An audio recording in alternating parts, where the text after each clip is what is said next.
Data अनुसारको यो हो। तपाईले फरक फरक डेटामा फरक फरक पाउनुहुन्छ, तर आर्थिक सर्वेक्षण अनुसार आर्थिक सर्वेक्षण 76-77 को आर्थिक सर्वेक्षण मैले तल पनि यो राखिदिएको छु तपाईलाई काम लाग्ला भनेर। यो यहाँ तपाईहरुकै लागि भनेर 43 पेजको हेन्डआउट बनाएको छु।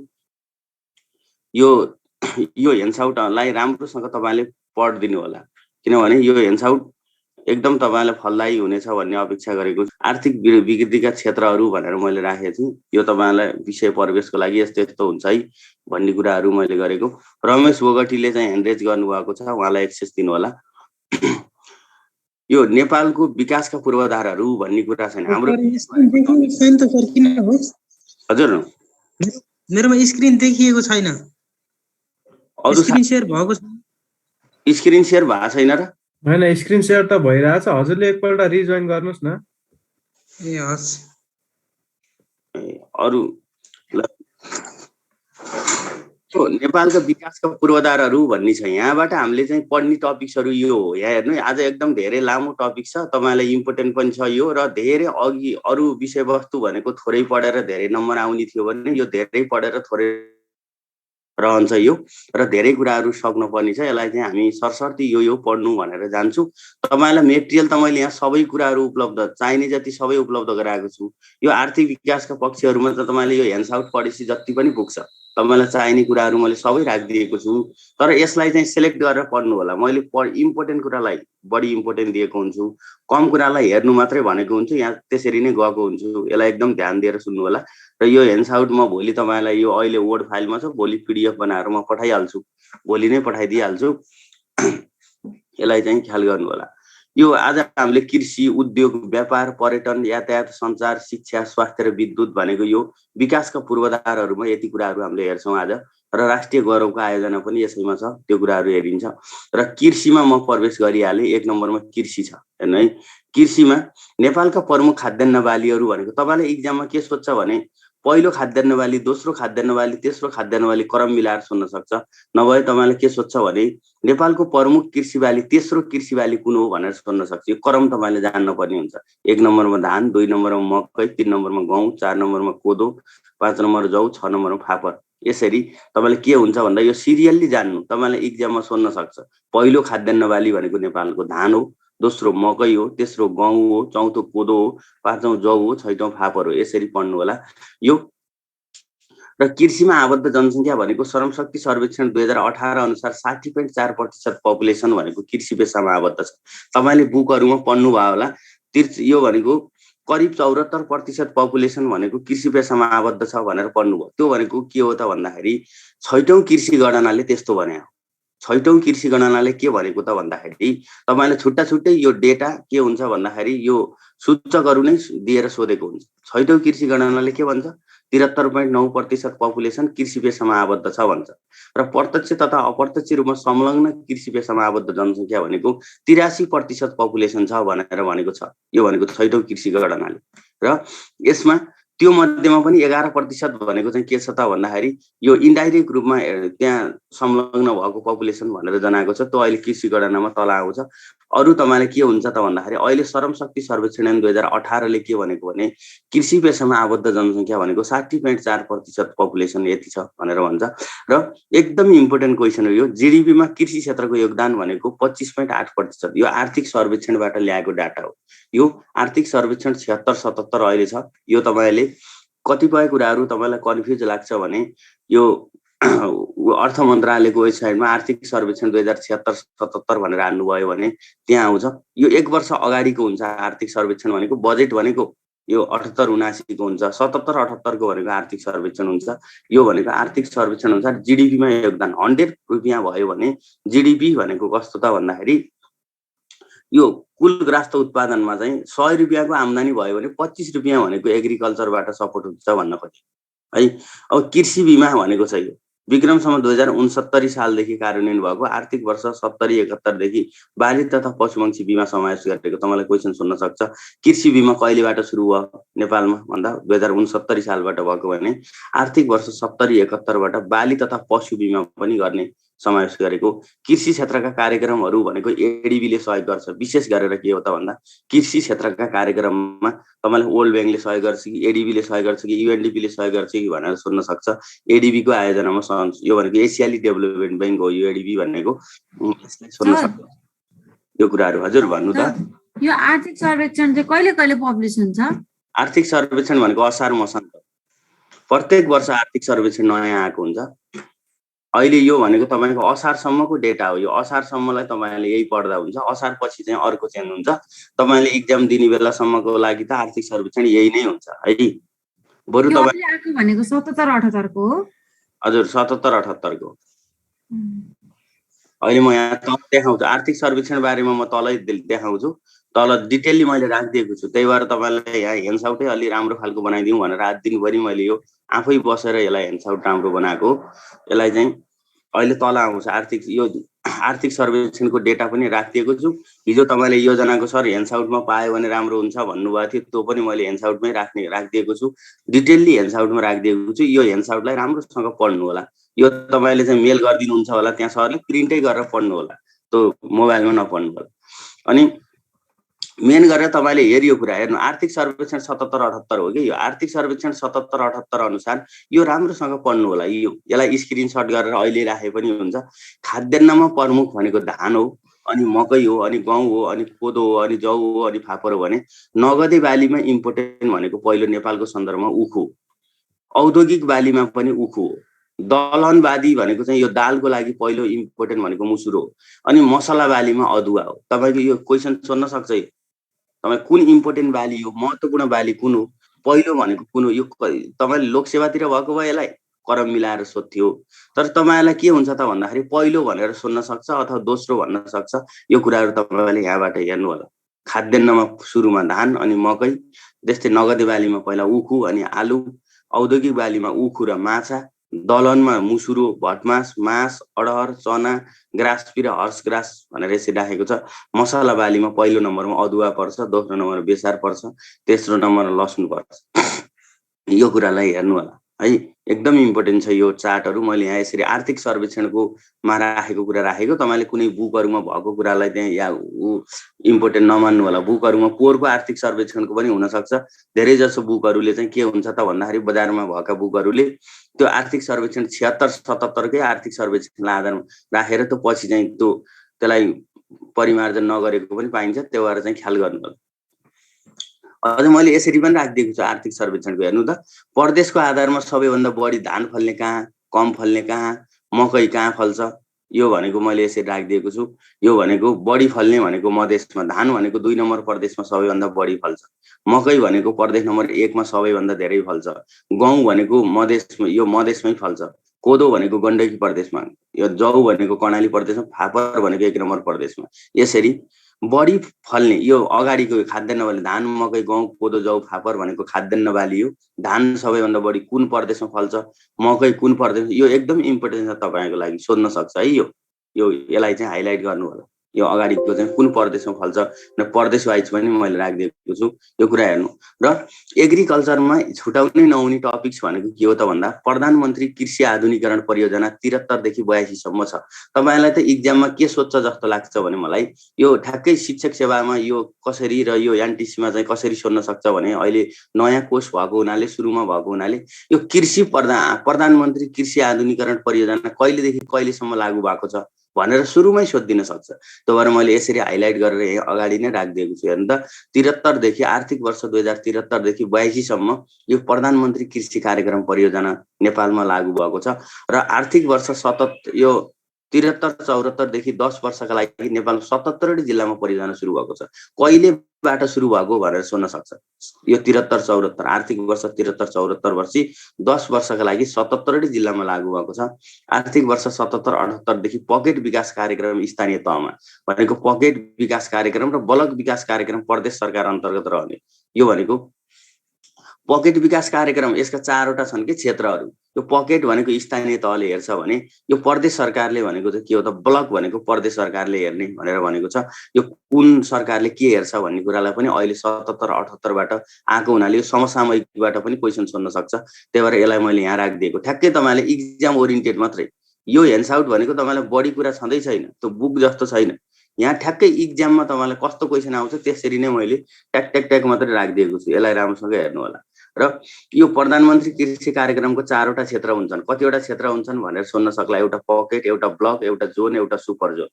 पकेट भनेको के रहेछ हेर्नु त, साना व्यवसायिक कृषि उत्पादन केन्द्र रहेछ। अनि ब्लक भनेको व्यवसायिक कृषि उत्पादन केन्द्र रहेछ। जोन भनेको व्यवसायिक कृषि उत्पादन तथा प्रशोधन रहेछ। सुपर जोन भनेको वृहत व्यापारिक कृषि तथा उत्पादन भनेको रहेछ। यसरी तपाईको के छ त भन्दाखेरि यी कुराहरू चाहिँ यति छन् भनेको यो 4वटा किसिमका रहेछन्। 2082 सम्म चाहिँ के हुन्छ भन्दाखेरि यति पकेटको संख्या यति पुर्याउने लक्ष्य राखेको छ। यो तपाईले डिटेलली यति त चाहिँदैन होला, त्यही पनि हेर्नु होला यो क्वेसन। नभए तपाईलाई पकेट, ब्लक, जोन र सुपर जोन भन्ने। पकेट भनेको स्थानीय तहले हेर्छ, ब्लक भनेको प्रदेशले हेर्छ। एकदम ख्याल गर्नु है, यो एकदम इम्पोर्टेन्ट छ। अहिले 77-78 आर्थिक वर्ष 77-78 बाट सुरुवात गरेको, त्यही भएर यसलाई इम्पोर्टेन्ट छ यो। अनि कृषि सुपर जोन भनेको 2073 अर्को छ फेरि। एउटा प्रधानमन्त्री कृषि कार्यक्रम, अर्को भनेको कृषि सुपर जोन भनेको 7वटा प्रदेशमा 16वटा सुपर जोन घोषणा गर्ने गरेको छ नेपाल सरकारले। कृषि सुपर जोन 2073 अनुसार के गरेको छ भन्दाखेरि 7वटा प्रदेशमा 16वटा सुपर जोनको व्यवस्था गरेको छ। यसलाई यहाँ हेर्नु। अनि 2073 मा घोषणा गरेका सुपर जोन र आर्थिक वर्ष 74-75 मा थप गरिएका सुपर जोनहरू भनेर मैले यहाँ यसरी राखिदिएको छु। प्रदेश नम्बर 1 नम्बर प्रदेशमा झापाको लागि, धानको लागि 1 नम्बर प्रदेशलाई राखेको छ। मधेस प्रदेशमा चाहिँ माछाको लागि राखेको छ। बागमती प्रदेशलाई चाहिँ आलुको लागि राखेको छ। कुन जिल्ला पनि मैले यसरी राखिदिएको छु। ल यहाँ हेर्नु। अनि 3 नम्बर प्रदेश गण्डकी प्रदेशमा तरकारीको लागि चाहिँ गण्डकी प्रदेश, लुम्बिनी प्रदेश मकैको लागि, कर्णाली प्रदेश भनेको स्याउको लागि, सुदूरपश्चिम प्रदेश भनेको चाहिँ यो गाहाको लागि र लुम्बिनी प्रदेश भनेको माछाको लागि। यसरी तपाईले यो क्वेसन सोध्न सक्छ है, एकदम इम्पोर्टेन्ट छ यो। 1 नम्बरमा माछा, 3 नम्बरमा आलु, 4 नम्बरमा तरकारी, 5 नम्बरमा मकै, 6 नम्बरमा स्याउ, 7 नम्बरमा चाहिँ यो गहुँ, यो गाहा हैन गहुँ है, गहुँ र अर्को भनेको लुम्बिनीमा माछा। कहिले के भन्दै हुनुहुन्थ्यो भन्नु त मनोज सर? जोर यो जोन र सुपर जोन चाहिँ यो केन्द्रीय सरकारबाट हो सर? के जोन र सुपर जोन भनेको केन्द्रीय यो भन्नुभएको हो? अघि चाहिँ हामीले यो पकेट विकास कार्यक्रम चाहिँ स्थानीय तहमा भन्यौं हैन, ब्लक चाहिँ प्रदेश सरकार मातहतको भन्यौं, यो जोन र सुपर जोन चाहिँ केन्द्रीय सरकार मातहतको हो सर? यस्तो यो प्रधानमन्त्री कृषि कार्यक्रममा क्षेत्र 4वटा छन्। यो केन्द्रीय सरकारले सबै हेर्छ, बुझ्नुभयो नि। हजुर। सुपर जोन, पकेट, ब्लक भनेको चाहिँ सबै केन्द्रीय सरकारले हेर्छ। तर अहिले आर्थिक वर्ष 77-78 देखि पकेटको जिम्मा स्थानीय तहलाई लागेको छ र ब्लकको जिम्मा प्रदेश सरकारलाई लागेको छ। तपाईले भन्न खोजेको जोन र सुपर जोन मात्रै संघले हेर्ने भन्न खोजेको होइन। प्रदेश यो भनेको चाहिँ पकेट र ब्लक पनि संघले हेर्छ। तर अहिले आर्थिक वर्ष 77-78 देखि पकेट भनेको स्थानीय तहलाई जिम्मा दिएको छ भने ब्लक भनेको संघलाई जिम्मा दिएको छ भनेर बुझ्नु है। ए हस्, थ्यांक यू सर। अनि त्यो कसैले त्यहाँ ह्यान्ड रेज गरेको साथीहरूलाई चाहिँ एक्सेस दिनु होला। उहाँ क्लास इन्टरेक्सन भयो भने नै राम्रो हुन्छ र कन्फ्युजन कुराहरू चाहिँ यसरी क्लियर गर्दै जानुपर्छ। त्यहाँ एक्सेस चाहिँ दिइराख्नु होला यसरी। अब यो कुराहरू यसलाई राम्रोसँग हेर्नु होला यो, किनभने एकदम इम्पोर्टेन्ट छ यो। 73 मा नमस्कार सुपर जोनहरू। हजुर भन्नु त सर। नेट गएको कारण म अहिले भर्खरै जोइन गर्दैछु। आज कति 5 पोइन्ट कति पढ्दैछौँ हामी? आज हामी आर्थिक विकासका पक्ष 5.1 र 5.2 हामीले आज सिद्धाउँछौँ। यो हिजोकै टपिक्सलाई कन्टिन्यू गरेको है। 5.1 हो आर्थिक विकासका पक्षहरू कृषि, उद्योग, पर्यटन, व्यापार भन्ने छ नि, त्यसैलाई हामी कृषिमा छौँ अहिले। ए फर्स्टै टपिक हो यो?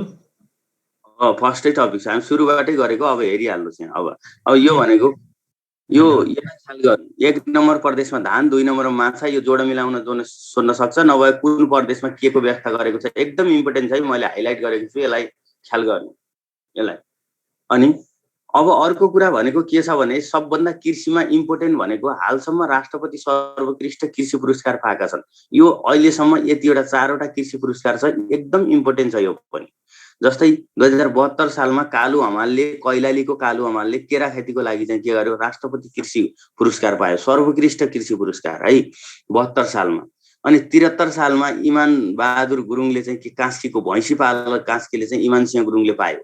74 सालमा अफजल हुसेनले भनेको के हो भने माछा पालनको चाहिँ सर्लाहीको माछा पालनले 74 सालमा पायो भने 75 सालमा राजेन्द्र पन्तले के गर्यो गाई पालन। तपाईले एक्जाममा यो सोध्न सक्छ र 75 सालपछि सर्वोत्कृष्ट कृषि पुरस्कार दिएको छैन। त्यही भएर यसलाई चाहिँ तपाईले 4 वटा कुरा ख्याल गर्नु। कुन वर्षमा मैले यता ट्याक्क करम बनाएर मिति यहाँ राखिदिएको छु, कृषक राखिदिएको छु, कृषकको अझ जिल्ला पनि राखिदिएको छु, व्यवसायिक के खेतीका लागि दिएको भनेर सोध्न सक्छ। 2075 सालको राष्ट्रपति कृषि पुरस्कार सर्वोत्कृष्ट राष्ट्रपति कृषि पुरस्कार कसले पायो भनेर सोध्न सक्छ। यो एकदम इम्पोर्टेन्ट हो।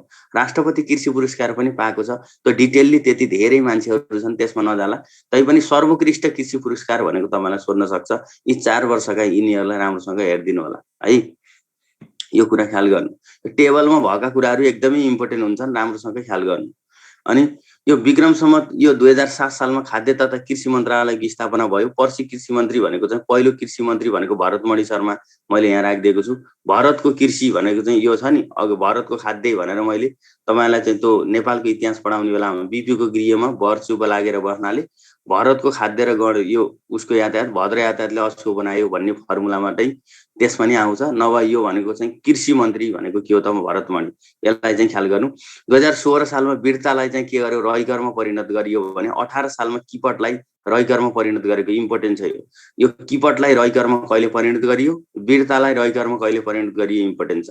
किपट भनेको कुनै खास जातिको लागि दिएको जग्गा कमाउनको लागि दिएको जग्गालाई भन्छ भने रहिकर भनेको के हो त भन्दा तपाईँ हामीले जसरी आफ्नो जग्गालाई चाहिँ तिरेर कर तिरेर आफ्नो जग्गाको तपाईले आफ्नो घर परिवारमा तपाईको घरको आफै ट्याक्स तिर्नुहुन्छ नि, त्यसलाई रहिकर भन्छ भने बिर्ता भनेको कसैको लागि के हो त भन्दाखेरि विशेष सहयोगका लागि दिएको जग्गा हो यो भनेको। यसरी ख्याल गर्नु। यो पहिलो कृषि गणना भनेको 2018 बाट सुरु भएको, यसरी ट्याक्क राखिदिएको छु मैले। सबै कुराहरू यहाँ हेर्नु होला। र चिया, स्पेशली चियामा म गएँ। यो 2040 सालमा यो झापा वीरेन्द्रले राजा वीरेन्द्रले के गरे त भन्दा झाइपाते ध भनेको चाहिँ त्यहाँ टिप्न सक्नुहुन्छ तपाईले। झाइपाते ध भनेर लेख्नुहुन्छ। कपी पनि साथमा लेख्दै जानु, मैले फर्मुलाहरू यो कुरा।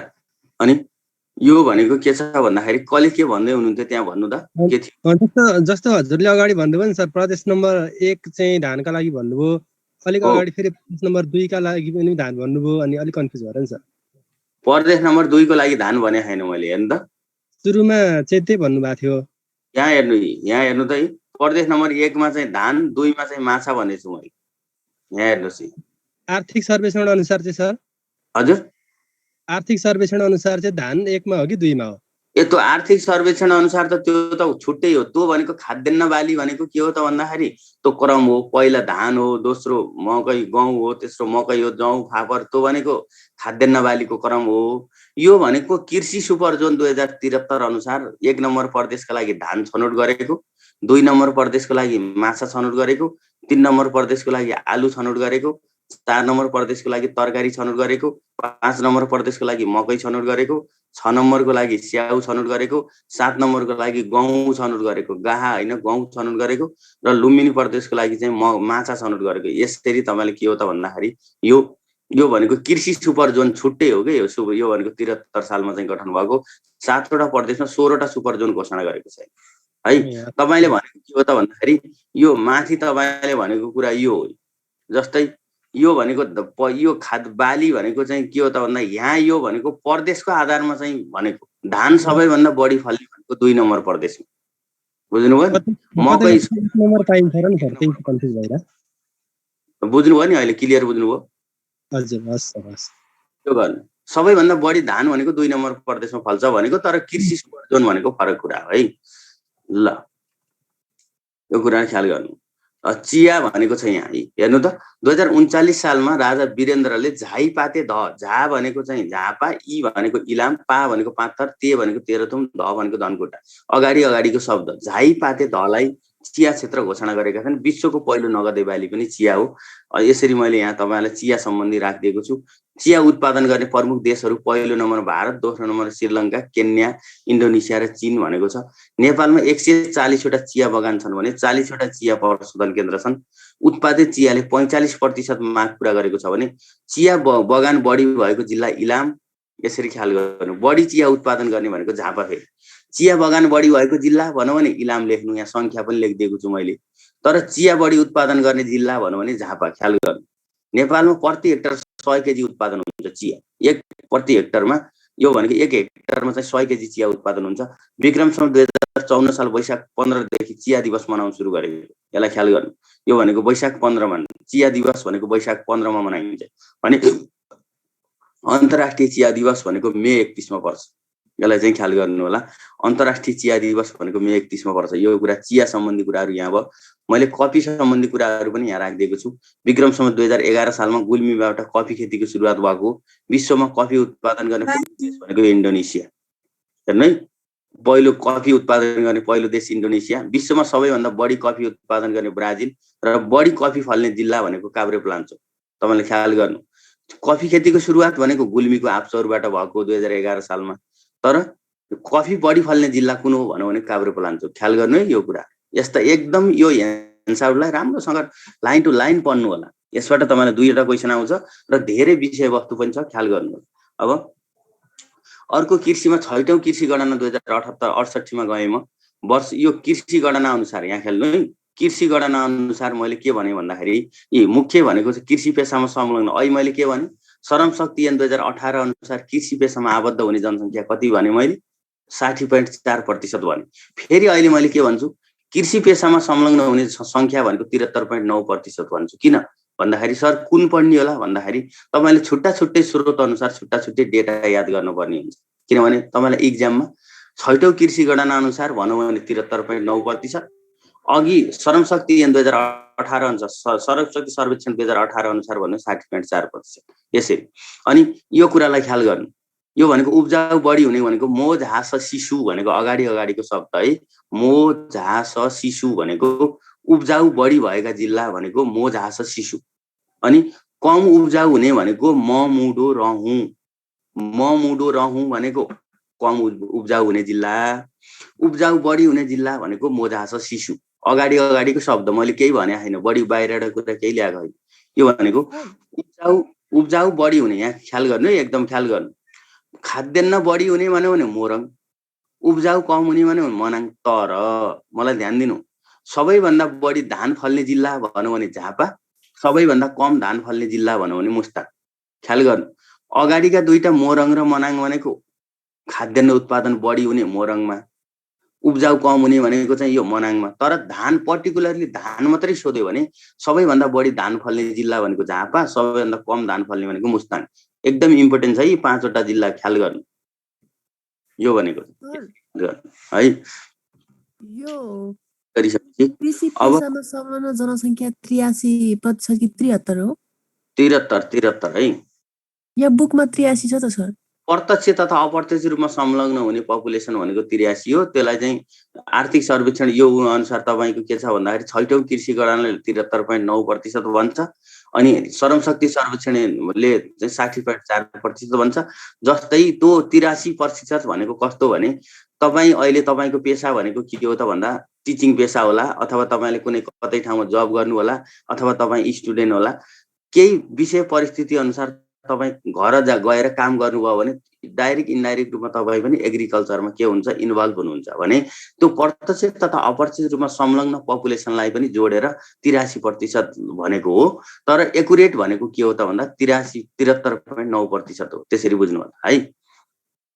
ल अब यो नेपालको कृषि इन्जिनियर हुतराम वैद्यको निधन यसले भयो भन्छ। ल हेर्नु, यहाँ मैले यहाँ तपाईँलाई यसरी यहाँ ख्याल गर्नु है। अब पनि यहाँ ख्याल गर्नु। फेरि अब तपाईँ क्वेसन सोध्नु भएको थियो, यहाँ हेर्नु। Hello sir. हजुर, यो कफी उत्पादन गर्ने देश इन्डोनेसिया भन्नुभयो होइन? हो। त्यहाँ त इथियोपिया लेखियो छ नि सर, हेर्नुहोस् त।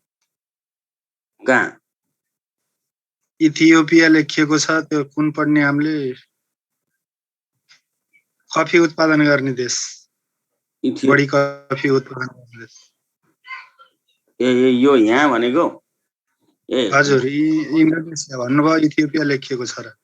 यो भनेको इथियोपिया नै, इन्डोनेसिया होइन। यो अहिले चेन्ज भएको है, इथियोपिया नै हो। ठिक हो यो ल। अब यहाँ हेर्नु, अब यो खाद्यान्न बाली गर्नु है। यहाँ हेर्नु, अब यो के छ भन्नुहुन्छ भने खाद्यान्न बाली भनेको के हो त? बढी कफी बढी चाहिँ फल्ने जिल्ला कुन कुन हो? दोस्रो पनि मैले यहाँ लेखिदिएको छु, भ्याउनुहुन्छ भने पढ्नु होला। नत्र जस्तै धान बढी फल्ने मोरङ जिल्ला हो, आँप बढी फल्ने भनेको सप्तरी जिल्ला हो, सनपाट बढी फल्ने भनेको सुनसरी हो, टिमुरको लागि सल्यान हो, चियाको लागि झापा हो, कोदोको लागि खोटाङ हो, अदुवाको लागि सल्यान हो। यसरी मैले यहाँ राखिदिएको छु। तर तपाईँले ख्याल गर्नुपर्ने कुरा के हो भने एक गाउँ एक उत्पादन तल आउँछ। यो ओबी अनुसार फेरि फरक छ नि, ख्याल गर्नु। यो भनेको खाद्यान्न बढी फल्ने जिल्ला ओभरअल रूपमा हो, तर एक गाउँ एक उत्पादन अनुसार चाहिँ फरक कुरा छ। यसले चाहिँ यहाँ तलतिर आउँछ। एक गाउँ एक उत्पादन अनुसार चाहिँ के हुन्छ भन्दाखेरि फरक कुरा छ। त्यसमा चाहिँ जस्तै यहाँ हेर्नु है, यो अवस्थिति मैले यहाँ यसरी राखिदिएको छु, आयोजनाहरू चाहिँ यसरी राखिदिएको छु। यहाँ सबै कुराहरू यसमा छ। ल हेर्नुहोस्, यहाँ एक गाउँ एक उत्पादन अनुसार फेरि के छ? फरक छ। एक गाउँ एक उत्पादन भनेको ओबी हो। यो विश्वमा 1979 मा जापानबाट सुरु भएको एक गाउँ एक उत्पादन कार्यक्रम नेपालमा 63-64बाट दोलखाबाट सुरु भएको, यो लोकताका लागि छनौट भएको, हाल 42वटा जिल्लामा सञ्चालित रहेको छ। एक गाउँ एक उत्पादन कतिवटा जिल्लामा सञ्चालित रहेको छ भन्ने सोध्ला तपाईले। जस्तै के छ भन्दाखेरि अघि के भनेको थियो, म्याग्दी टिमुरको लागि अहिले के भनेको थियो हेर्नु त। अगाडि भनेको चाहिँ अहिले म्याग्दीको लागि टिमुर भनेको म्याग्दी, पाल्पाको लागि अदुवा, अहिले अदुवा भनेको सल्यान थियो, अहिले भनेको म्याग्दीको लागि टिमुर भनेको म्याग्दी भयो। यसरी तपाईले नजुकिनु होला। यो भनेको एक उत्पादन अनुसार हो, अगाडि भनेको ओभरअल खाद्यान्न उत्पादनको लागि हो। तपाईलाई एक्जाममा सोध्छ एक गाउँ एक उत्पादन अनुसार अदुवा बढी फल्ने जिल्ला कुन हो भन्नु। माथि सर त्यो शीत लेख्नु भएको कि सिंचित क्षेत्र भनेर त्यो सर 12 भनेको थियो के हो? अलिकति सिंचित क्षेत्र भनेको बढी सिँचाइ हुने क्षेत्र भनेको है। ल 12 यो यसलाई ख्याल गर्नु होला। अगाडि एक गाउँ एक उत्पादन अनुसार हो, यो भनेको टेबल भनेको एक गाउँ एक उत्पादन अनुसार हो। यो माथिको भनेको के हो त भन्दाखेरि, माथिको भनेको यो भनेको कस्तो त भन्दाखेरि यसमा यो भनेको के हो? बढी फल्ने। जस्तै सिंचित क्षेत्र सिँचाइ बढी भएको क्षेत्र 12 जिल्ला, कोसे बाली बढी फल्ने भनेको दाङ जिल्ला, तेलन बाली बढी फल्ने भनेको दाङमा, नगदी बाली भनेको सर्लाहीमा, तरकारी भनेको इलाम। यसरी हेर्नु त यो कुरा। धान बढी फल्ने त झापा भन्ने पढे जस्तो लाग्छ। होइन झापा होइन, धान बढी फल्ने भनेको चाहिँ यहाँ बढी फल्ने जिल्ला भनेको चाहिँ यो मोरङ। त्यसरी ख्याल गर्नु मुदास। यो भने खाद्यान्न बढी, ओभरअल रूपमा खाद्यान्न बढी भनेको है, त्यसरी ख्याल गर्नु। ल अब यो कुरा यति भइसकेपछि तपाईको यहाँ के छ त भन्दाखेरि यसमा हेर्नु। अब यो कुरा अब यति भइसक्यो। अझ मैले यहाँ यसरी पनि राखिदिएको छु। यहाँ हेर्नु त, यसरी तपाईलाई इम्पोर्टेन्ट कुराहरू यहाँ यसरी ट्याक्क ट्याक्क राखिदिएको छु। यहाँ सुन्नु, जस्तै ल हेर्नु, जस्तै यो भनेको फलफुलको राजा भनेको आँप, ग्रास फ्यामिली भनेको उखु, संसारको पुरानो अन्न भनेको भटमास, वाणिज्यको थैलो भनेको जुट, नेपालमा मात्र पाइने लप्सी। यसरी मैले यहाँ जम्मै तपाईलाई चाहिने कुराहरू सबै यसरी राखिदिएको छु। खोल्साको सुन भनेको अलैँची, अनि यो टिस्यु कल्चरबाट उत्पादन गरेको बाली भनेको आलु। यसरी तपाईलाई एक्जाममा सोध्न मिल्ने जति सबै मैले यहाँ राखिदिएको छु। यसलाई ख्याल गर्नु होला, यसलाई राम्रोसँग हेर्नु होला सबै कुरा। अनि कुन कार्यक्रम कहाँ भन्ने कुरा पनि राखिदिएको छु। हेर्नु त, च्याउको बिउ उत्पादन भनेको खुमलटार ललितपुरमा, रेम्बो टाउड माछा भनेको नुवाकोट, राइबिजियम कल्चर भनेको माटो विज्ञान प्रयोगशाला, बोधिचित्त बढी पाइने भनेको काभ्रेपलाञ्चोक, एभोगाडो भनेको धनकुटा, विश्वको सबैभन्दा बढी एभोगाडो फल्ने देश भनेको मेक्सिको। यसलाई ख्याल गर्नु। यो भनेको चाहिँ यी कुराहरू मैले यहाँ चाहिँ राखिदिएको छु। यो जग्गा भनेको के हो यहाँ हेर्नु त। अघि मैले रैकर बिर्ता भन्ने आएको थियो नि, बिर्ता भनेको सरकारले उल्लेखनीय काम गर्ने बापत दिने जग्गा। पहिलापट्टि के थियो, पृथ्वीनारायण शाहका पालामा के थियो त भन्दाखेरि सरकारलाई केही सहयोग गर्यो भने त्यसमा तलब भत्ताको व्यवस्था गरेको थिएन। त्यति बेला के गर्ने, जग्गा दिएर चाहिँ काम गराउने चलन थियो राणाकाल भन्दा अगाडि। अनि यो रैकर भनेको कर तिर्नुपर्ने जग्गा, तपाईँ हामीले ट्याक्स तिरेर राखेको जग्गा। गुठी भनेको मठ मन्दिरलाई दान गरेको जग्गा। सेरा भनेको राजदरबारको खर्च चलाउन गरेको जग्गा। अनि हले भनेको पहाडी जिल्लामा एक हलले गरेको यो भनेको। पाटे भनेको हल भाग भनेको चाहिँ पाटे। यो कुरा ख्याल गर्नु। सर भन्नु त जुन हाम्रो यो के भन्ने भने यो जुन कृषि गणना अनुसार चाहिँ हाम्रो अघि भर्खरै हजुरले भन्नुभयो कि धान बढी फल्ने भनेर धान चाहिँ झापालाई भन्नुभयो होइन, तर अनि फेरि अहिले तर हालको तथ्याङ्क अनुसार चाहिँ यो धान चाहिँ मोरङमा फल्ने भनेर भन्नुभयो। अब हामीले यसलाई कुन अप्सनमा टिक लाउने सर? तपाईँले यो भनेको आर्थिक सर्वेक्षणले यस्तो भनेको, अघि मैले तपाईँलाई भने नि त, यहाँ हेर्नुहोस्, तपाईँलाई मैले के भने त भन्दाखेरि यो फरक डेटा अनुसार फरक कुरा छ। मैले यहाँ तपाईँलाई भनेको कुराहरू यहाँ हेर्नुहोस्, तपाईँलाई अघि नै मैले क्लियर बनाएर पढाएको छु।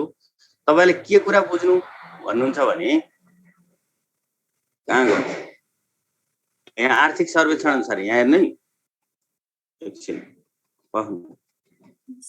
त्यो भन्नु तलै होला सर।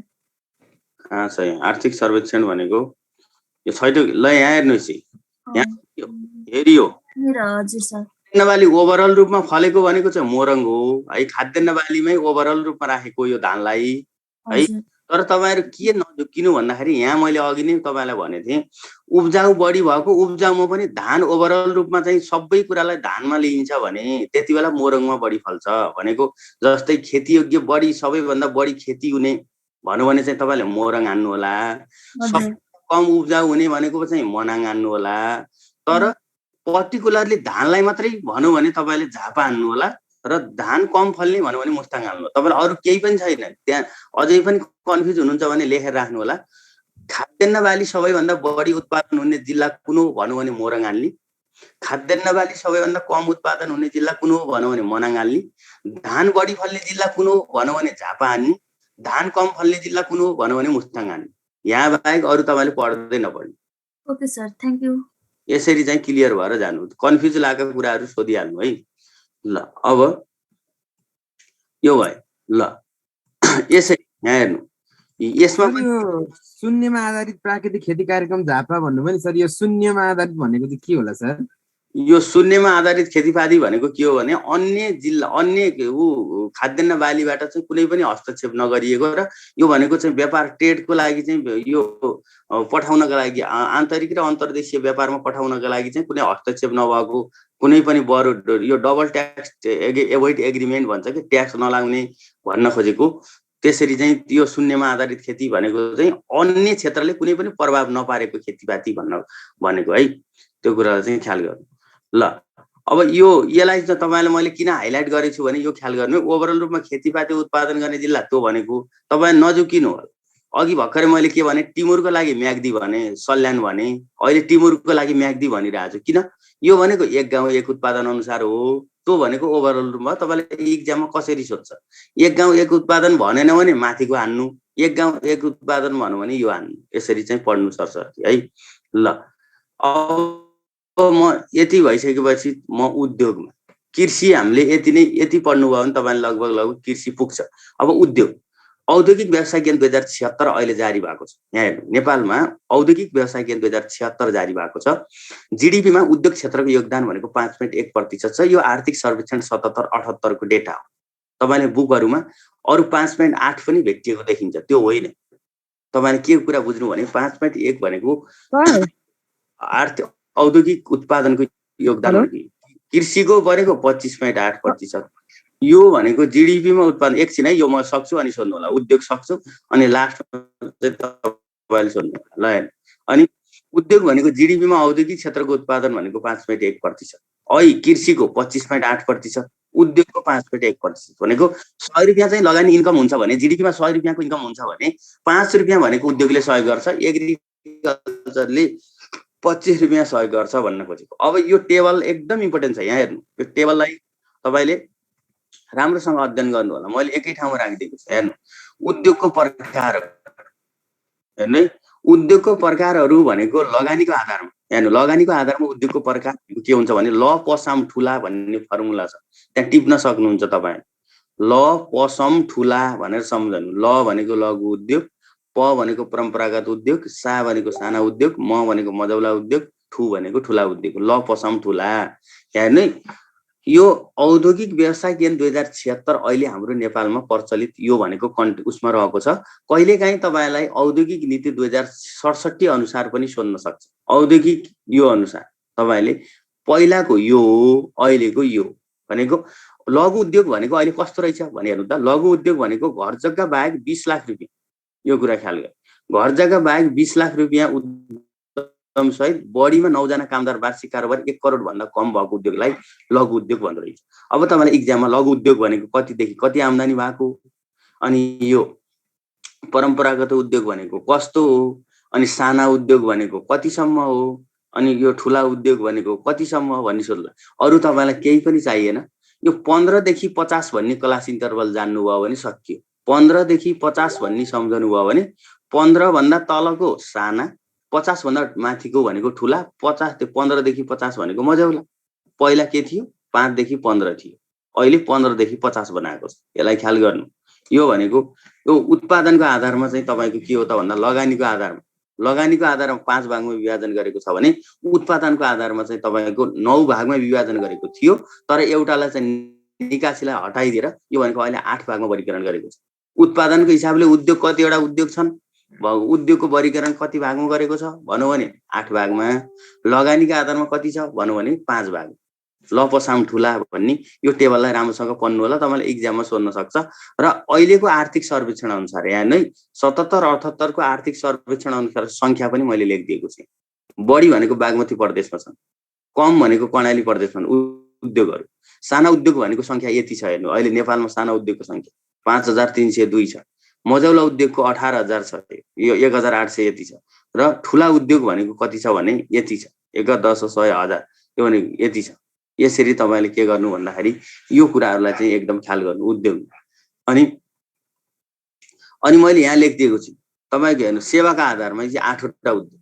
यो भनेको चाहिँ उनी उखा किर्नी पशुसे भन्ने फर्मुला छ यसको। उनी यो भनेको चाहिँ के हो त भन्दा नि भनेको निर्माण, उनी उखा, उ भनेको ऊर्जा, खा भनेको चाहिँ खानी तथा खनिज, उनी उखा किर्नी पशुसे भन्ने यो भनेको के हो त भन्दा 8 प्रकारका उत्पादनको आधारमा हो। अघि भनेको लगानीको आधारमा है, यो भनेको के हो त भन्दाखेरि उत्पादनको आधारमा, सेवा प्रकृतिको आधारमा। यहाँ हेर्नुस्, यी भनेको क्षेत्र संख्या यति दिएको छ यो कुरा। उत्पादनमूलक उद्योग, सबैभन्दा बढी उद्योग भनेको उत्पादनमूलक उद्योग रहेछ। यहाँ हेर्नु संख्या, सबैभन्दा कम भनेको के रहेछ? निर्माणमूलक उद्योग रहेछ। यो भनेको निर्यात जन्य उद्योगलाई हटाइदिएर पहिला तपाईले के कुरा ख्याल गर्नु भने यो औद्योगिक नीति 67 अनुसार यो प्रकृतिका आधारमा उत्पादनका आधारमा 9 भागमा वर्गीकरण गरेको थियो उद्योगलाई।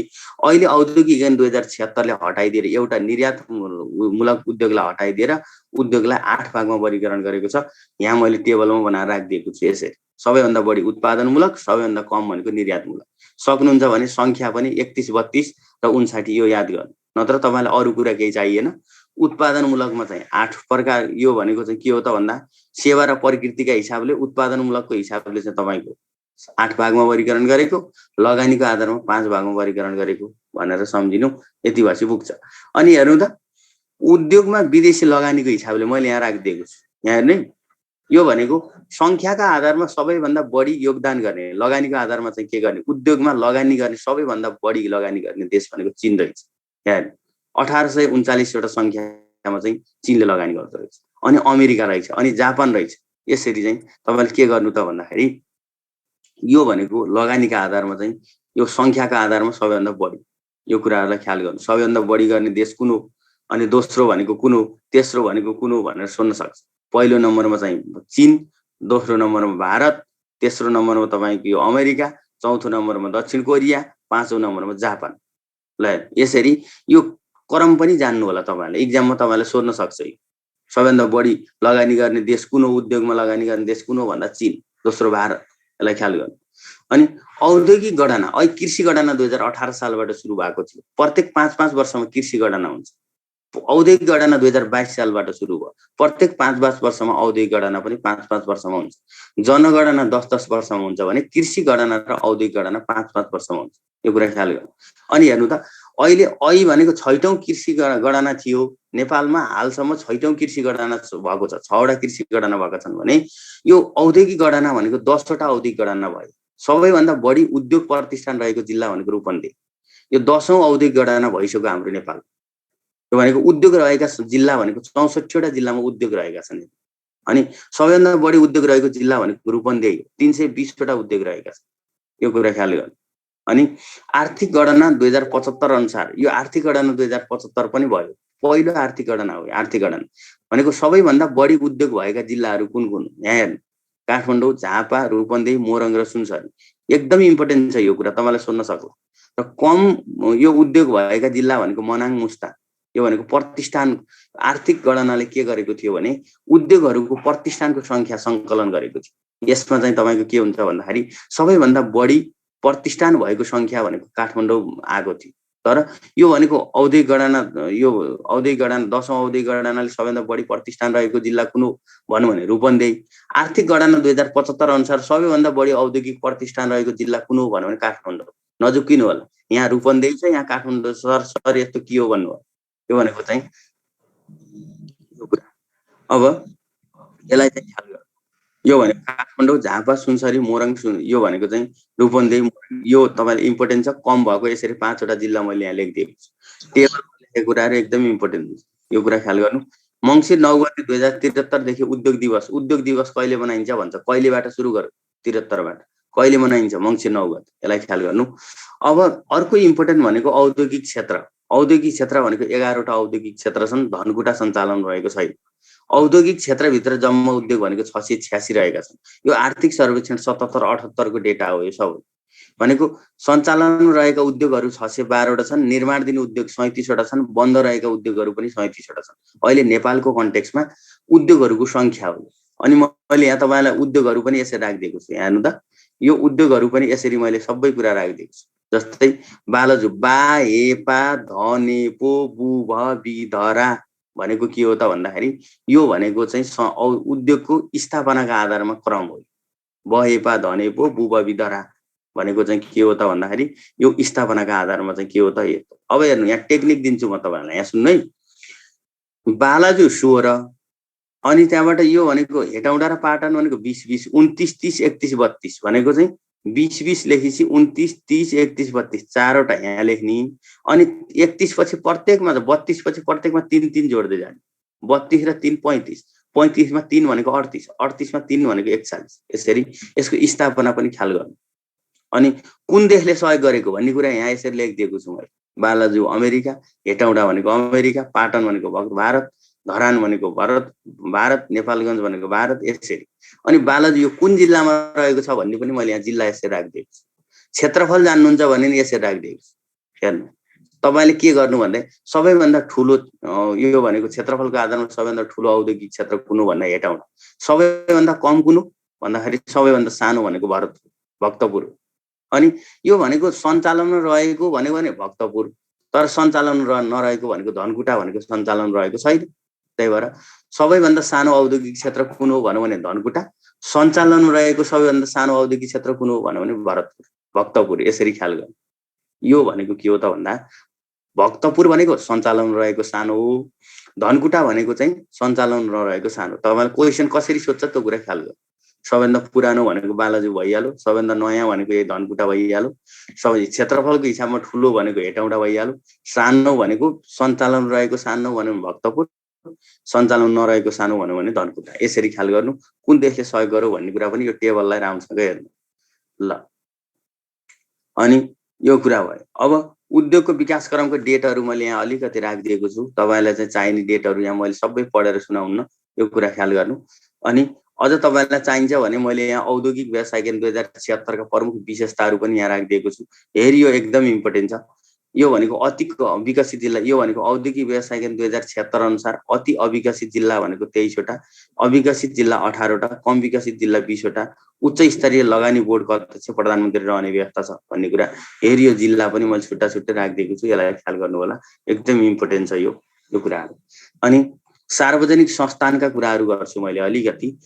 नेपालमा सार्वजनिक संस्थान विक्रम 1993 सार्वजनिक संस्थानको अवधारणा आएको। नेपालमा पहिलो निजीकरण भएको संस्थान भिरकुटी कागज कारखाना हो, 2049 साल कार्तिक 5 गते भएको। आर्थिक सर्वेक्षण 77-78 अनुसार सार्वजनिक संस्थानको चाहिँ अवस्था भनेको यहाँ राखिदिएको छु मैले। हेर्नु, तपाईँलाई इक्जाममा सोध्न सक्छ। यो भनेको अस्तित्वमा रहेका सार्वजनिक संस्थानहरू अहिले 44 वटा सार्वजनिक संस्थान छ। सार्वजनिक संस्थान भनेको के हो त भन्दा नेपाल सरकारको 50%, 51% लगानी भएको क्षेत्र हुन् सार्वजनिक संस्थान भनेको। यो भनेको यो निजीकरणको सुरुवातसँगै विकास भएको अवधारणा हो। यो भनेको अहिले 44वटा सार्वजनिक संस्थान छन्। 44वटा सार्वजनिक संस्थान मध्ये 38वटा भनेको सञ्चालन रहेका छन्, अरू भनेको 6वटा भनेको बन्द अवस्थामा रहेका छन्, यी सञ्चालनमा छैन। नाफामा रहेका भनेको 24वटा छन्, घाटामा भनेको 18वटा संस्थान भनेको घाटामा रहेका छन् भने कारोबार शून्य भएका भनेको चाहिँ 2वटा, भनेको कारोबार भनेको शून्य बुझिहाल्नुभयो तपाईले। कारोबार शून्य भनेको ट्रान्जिक्टै नभएका भनेको 2वटा, यसरी ख्याल गर्नु। 44वटा सार्वजनिक संस्थान मध्ये 23वटा नेपाल सरकारको पूर्ण स्वामित्वमा रहेका छन्, भनेको पूर्ण स्वामित्व भनेको नेपाल सरकारको पूर्ण स्वामित्वमा रहेका भनेको 23वटा छन् भने 44वटा सार्वजनिक संस्थान मध्ये यहाँ हेर्नु यसरी राखिदिएको छु मैले। सेवामा चाहिँ 11वटा, औद्योगिकमा 10वटा, वित्तीयमा 9वटा, सामाजिकमा 5वटा, अनि त्यहाँबाट जनउपयोगीमा 5वटा, व्यापारिकमा 4वटा। यसरी नेपाल सरकारको पूर्ण स्वामित्वमा रहेका भनेको सामाजिक क्षेत्रका सबैवटा सार्वजनिक संस्थानहरू नेपाल सरकारको पूर्ण स्वामित्वमा रहेका छन्। यसरी मैले तपाईलाई चाहिने कुराहरू यसरी ट्याक ट्याक ट्याक राखिदिएको छु। 44 सेवामा कति, औद्योगिकमा कति, यो भित्र सेवाका पनि के भन्ने तपाईलाई यति डिटेलली आउँदैन, यो कुराहरू ख्याल गर्नु। यसलाई चाहिँ राम्रोसँग पढ्नु होला यो कुराहरू। अब सार्वजनिक संस्थानहरू यति छन्, नाफामा कति, नोक्सानमा कति, घाटा भएका कति, अनि यो औद्योगिकका कति, सेवाका कति भन्ने कुरा मैले डिटेलली यहाँ राखिदिएको छु, यसलाई हेर्नु होला। अनि सेयर बिक्री भएका संस्थानहरू, सेयर छ नि अहिले बजार सेयरमा भएको संस्थानहरू, सेयर बिक्री भएका संस्थानहरू 11वटा, खारेजीमा परेका संस्थान 12वटा छन्। ल हेर्नु यसरी राखिदिएको छु मैले, यसलाई ख्याल गर्नु। अनि यो नाकाहरूका कुरा पनि मैले अलिकति राखिदिएको छु, 3 तर्फका नाकाहरू के यो कुरा। अब बिप्पा सम्झौता भनेको के हो भने बिप्पा भनेको बाइल्याटरल इन्भेस्टमेन्ट, यो भनेको प्रमोसन एन्ड प्रोटेक्सन एग्रिमेन्ट भन्छ। यो बिप्पा सम्झौता भनेको के हो त भन्दाखेरि यो व्यापारसँग सम्बन्धित सम्झौता हो। यो बिप्पा सम्झौता भनेको bilateral investment promotion and protection agreement भनेर भन्छ। यो यसको फुल फर्म पनि तपाईलाई सोध्न सक्छ। अहिलेसम्म कतिवटा देशसँग बिप्पा सम्झौता भयो भने 6वटा देशसँग बिप्पा सम्झौता भयो। एउटा फ्रान्स, एउटा जर्मनी, एउटा बेलायत, एउटा मौरिसस, एउटा फिनल्यान्ड, एउटा भारत। तपाईले यो क्वेशन सोध्न सक्छ, एकदम इम्पोर्टेन्ट है। यो भनेको नेपालसँग बिप्पा सम्झौता भएका देशहरू, यो कुराहरू फ्रान्स, जर्मनी, बेलायत, मौरिसस, फिनल्यान्ड र भारत, यो कुराहरू। अनि यसको कहिले कहिले भयो भन्ने कुराहरू मैले यहाँ राखिदिएको छु, यसलाई हेर्नु होला यो कुराहरू है। यसलाई चाहिँ कुन देशहरू, पहिला कुन देश भएको, दोस्रो कुन देश भएको सोध्न सक्छ यो कुराहरू त। यो कुरा अरू मैले कोले हस्ताक्षर गर्यो भन्ने कुराहरू पनि मैले यहाँ सरस्वती राखिदिएको छु। दोहोरो करमुक्ति भएको देशलाई भनेको यो भनेको डबल ट्याक्स एभोइड एग्रिमेन्ट भन्छ। दोहोरो करमुक्ति सम्झौता भनेको चाहिँ के हो त भन्दा डबल ट्याक्स एभोइड एग्रिमेन्ट भन्छ। डबल ट्याक्स एभोइड एग्रिमेन्ट भनेको के हो भन्दा जस्तै कुनै पनि मान्छेले नेपालको दाजुभाइ तथा दिदीबहिनीले कोरियामा गएर काम गरेर कोरियामा ट्याक्स तिर्छ भने फेरि नेपालमा आएर त्यो पैसाको ट्याक्स नेपालमा तिर्नु पर्दैन। दोहोरो ट्याक्स भनेको चाहिँ एकातिर कर तिरेको छ भने अर्कोतिर कर तिर्न नपर्ने व्यवस्थालाई दोहोरो करमुक्ति सम्झौता भनिन्छ। नेपालसँग अहिलेसम्म 13वटा देशसँग यो भनेको चाहिँ 11वटा देशसँग चाहिँ के भयो त भन्दाखेरि दोहोरो करमुक्ति सम्झौता भयो। यो भनेको चाहिँ के हो त भन्दा भारत, नर्वे, थाइल्यान्ड, श्रीलङ्का, मौरिसस, अस्ट्रिया, पाकिस्तान, चीन, दक्षिण कोरिया, कतार। यसको फर्मुला टिप्ने हो भने त्यहाँ टिप्नु होला। स्मिथ भन्ने केटाले खोपनारायण पाध्यायकी छोरी बङ्गलादेश भगाएर बङ्गलादेश पुर्यायो भन्ने फर्मुला छ। स्मिथ भन्ने केटाले खोपनारायण पाध्यायकी कान्छी छोरी भगाएर बङ्गलादेश पुर्यायो भनेको यी 11वटा देशहरू त्यहाँबाट आउँछ। भनेको अस्ट्रिया, हेर्नु भनेको अस्ट्रिया, यास भनेको श्रीलङ्का, याम भनेको मौरिसस, आई भनेको चाहिँ तपाईको भारत, टी भनेको थाइल्यान्ड, स्मिथ भन्ने केटाले के भनेको कोरिया, यो भनेको दक्षिण कोरिया, केटाले खोपनारायण पाध्याय के भनेको केन्या। यसरी तपाईको के छ भन्दाखेरि 11वटा देशसँग चाहिँ के गरेको छ, बिप्पा सम्झौता गरेको छ भन्ने व्यापारसँग सम्बन्धित कुराहरू। यस्ता क्वेसन तपाईलाई सोध्न सक्छ। यो भनेको ब्लू एन्ड बियर भनेको बुल एन्ड बियर केसँग सम्बन्धित, ब्लू बक्स केसँग सम्बन्धित छ। मैले यहाँ तपाईलाई सबै कुराहरू राखिदिएको छु। यो कुराहरू राम्रोसँग हेर्नु होला। व्यापारसँग डब्ल्युटिओ मैले तपाईलाई छुट्टै पढाइसकेँ, डब्ल्युटिओ का सिद्धान्तहरू पनि मैले पढाइसकेँ, डब्ल्युटिओ का अङ्गहरू पनि मैले पढाइसकेँ, त्यही पनि यहाँ राखिदिएको छु। डब्ल्युटिओ यो कुराहरू व्यापारसँग सम्बन्धित कुराहरू। अब पर्यटन अर्को नम्बरमा के छ त भन्दा पर्यटनका कुराहरू। पर्यटन भनेको नेपालको पहिलो पर्यटक को हो भन्ने कुराहरूलाई हेर्नु, यो एकदम इम्पोर्टेन्ट छ। पर्यटन सबैभन्दा बढी पर्यटन आउने भनेको पहिलो नम्बरमा भारत, दोस्रो नम्बरमा म्यानमार, तेस्रो नम्बरमा थाइल्यान्ड, चौथो चीन, पाँचौं अमेरिका। यो क्वेसन सोध्न सक्छ तपाईहरु, सबैभन्दा बढी पर्यटन आउने देश कुन, यो कुरा ख्याल गर्नु। र मैले यहाँ एकै ठाउँमा हेर्नु त कसरी टेबल बनाएर राखिदिएको छु।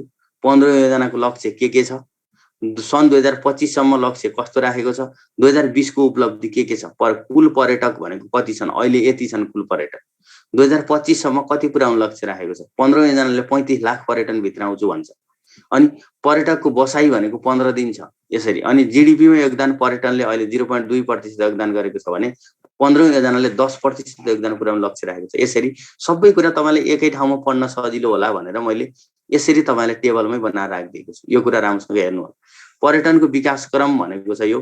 पर्यटनको विकास क्रम भनेको के हो त भन्दा पर्यटन बोर्डको स्थापना कहिले भयो, वायु सेवा निगमको स्थापना कहिले भयो, इको टुरिज्मको अवधारणा कहिलेबाट आयो, अनि पहिलो अल्टरनेट सेवा कहिले भयो, यो सबै कुराहरू मैले यहाँ यसरी राखिदिएको छु। नेपाल पर्यटन वर्ष कहिले मनायो, लुम्बिनी भ्रमण वर्ष कहिले भयो, होमस्टेको सुरुवात कहिले भयो, प्याराग्लाइडिङ सुरु कहिले भयो, पशुपति भ्रमण वर्ष कहिले भयो, सबै यहाँ राखिदिएको छु यसरी। यो कुराहरू हेर्नु। अनि भिजन यो भनेको भिजिट नेपाल 2020 का कुरा पनि मैले यहाँ अलिकति गरेको छु। भिजिट नेपाल 2020 का कुराहरू पनि। अनि सबभन्दा इम्पोर्टेन्ट कुराहरू यो पनि सर हेर्नु होला। नेपाल दूरदृष्टि भिजन 2020 अनुसार 2013 मा कुन कहाँदेखि कहाँ मनाउँथ्यो, 14 मा कहाँदेखि कहाँ मनाउँथ्यो, 15 मा कहाँदेखि कहाँ मनाउँथ्यो, यो पनि एकचोटि सर हेर्नु। दूरदृष्टि भनेको भिजन 2020 कहिलेदेखि कहिलेसम्म लागू छ भन्दा 2013 देखि 2020 सम्म भिजन 2020 लागू छ। यो 2013 मा सिस्ने टु जलजला, यो भनेको चाहिँ के हो त मिथिला टु सलेस, 15 मा भनेको विराट टु मेची, यो भनेको चाहिँ सिजे मिसको बिमे रूप कालो देखेर असल आकाश चिउरिँदा खतरा हो भन्ने फर्मुलाबाट यो सबै आइहाल्छ। यो भनेको सिजे मिसको बिमे रूप कालो देखेर असल आकाश चिउरिँदा खतरा हो भन्नेबाट यो भनेको कुन वर्षमा के मनाउँछ भन्ने कुरा यो भयो। तपाईलाई एक दिन ओभरअल क्लास राखेर मैले के गर्दिन्छु भन्दा यो सबै फर्मुलाहरू टक टक टक लेखाइदिन्छु। अहिले यो मात्रै पढ्नु, ओभरअलमा नेपालको इतिहासको र यसको फर्मुला मैले एक दिन लेखाइदिन्छु। तपाईलाई भनेछु मैले यो लेखाइदिउँला। सिजे मिसको, सिजे भन्दा बित्तिकै सिस्ने टु जलजला हेर्नु, सिस्ने टु जलजला, सिजे मिसको मिथिला टु सलेस, सिजे मिसको बिमे विराट टु मेची, सिजे मिसको बिमे रूप, रूप भनेको रुरु टु पोखरा, सिजे मिसको बिमे रूप कालो देखेर, कालो भनेको काठमाडौँ टु लामटाङ, कालो असल भनेको अरुण टु सगरमाथा, असल आकाश चिउरिँदा भनेको चाहिँ यो खतरा भयो भने खप्टर टु राम्रो छन्। यसरी 13 बाट 20 सम्मको सबै यो भनेको कुनदेखि कहाँ आउँछ भन्ने कुरा भइहाल्छ। यो इम्पोर्टेन्ट छ, यो सोध्न सक्छ, यो कुरा ख्याल गर्नु। यति कुरा ख्याल गरिसकेपछि यो गेट हिमालयन ट्रेड भनेको कहिलेसम्म छ भन्ने कुरा, यो भिजन 2005 का कुराहरू पनि सरसर्ती यहाँ हेर्नु होला। यातायात ल हेर्नु। अर्को नम्बरमा यातायातका कुराहरू। यातायात हाम्रो नेपालमा अहिले 33,538 किलोमिटर यातायात छ। त्यो मध्ये 15,000 यातायात भनेको चाहिँ यो किलोमिटर भनेको कालो पत्रे भएको छ। तपाईलाई क्वेशन सोध्न सक्छ, यो खण्ड स्मित भनेको कति छ, ग्राभेल भनेको कति छ, यो भनेको यातायातको लम्बाइ राम्रोसँग पढ्नु होला।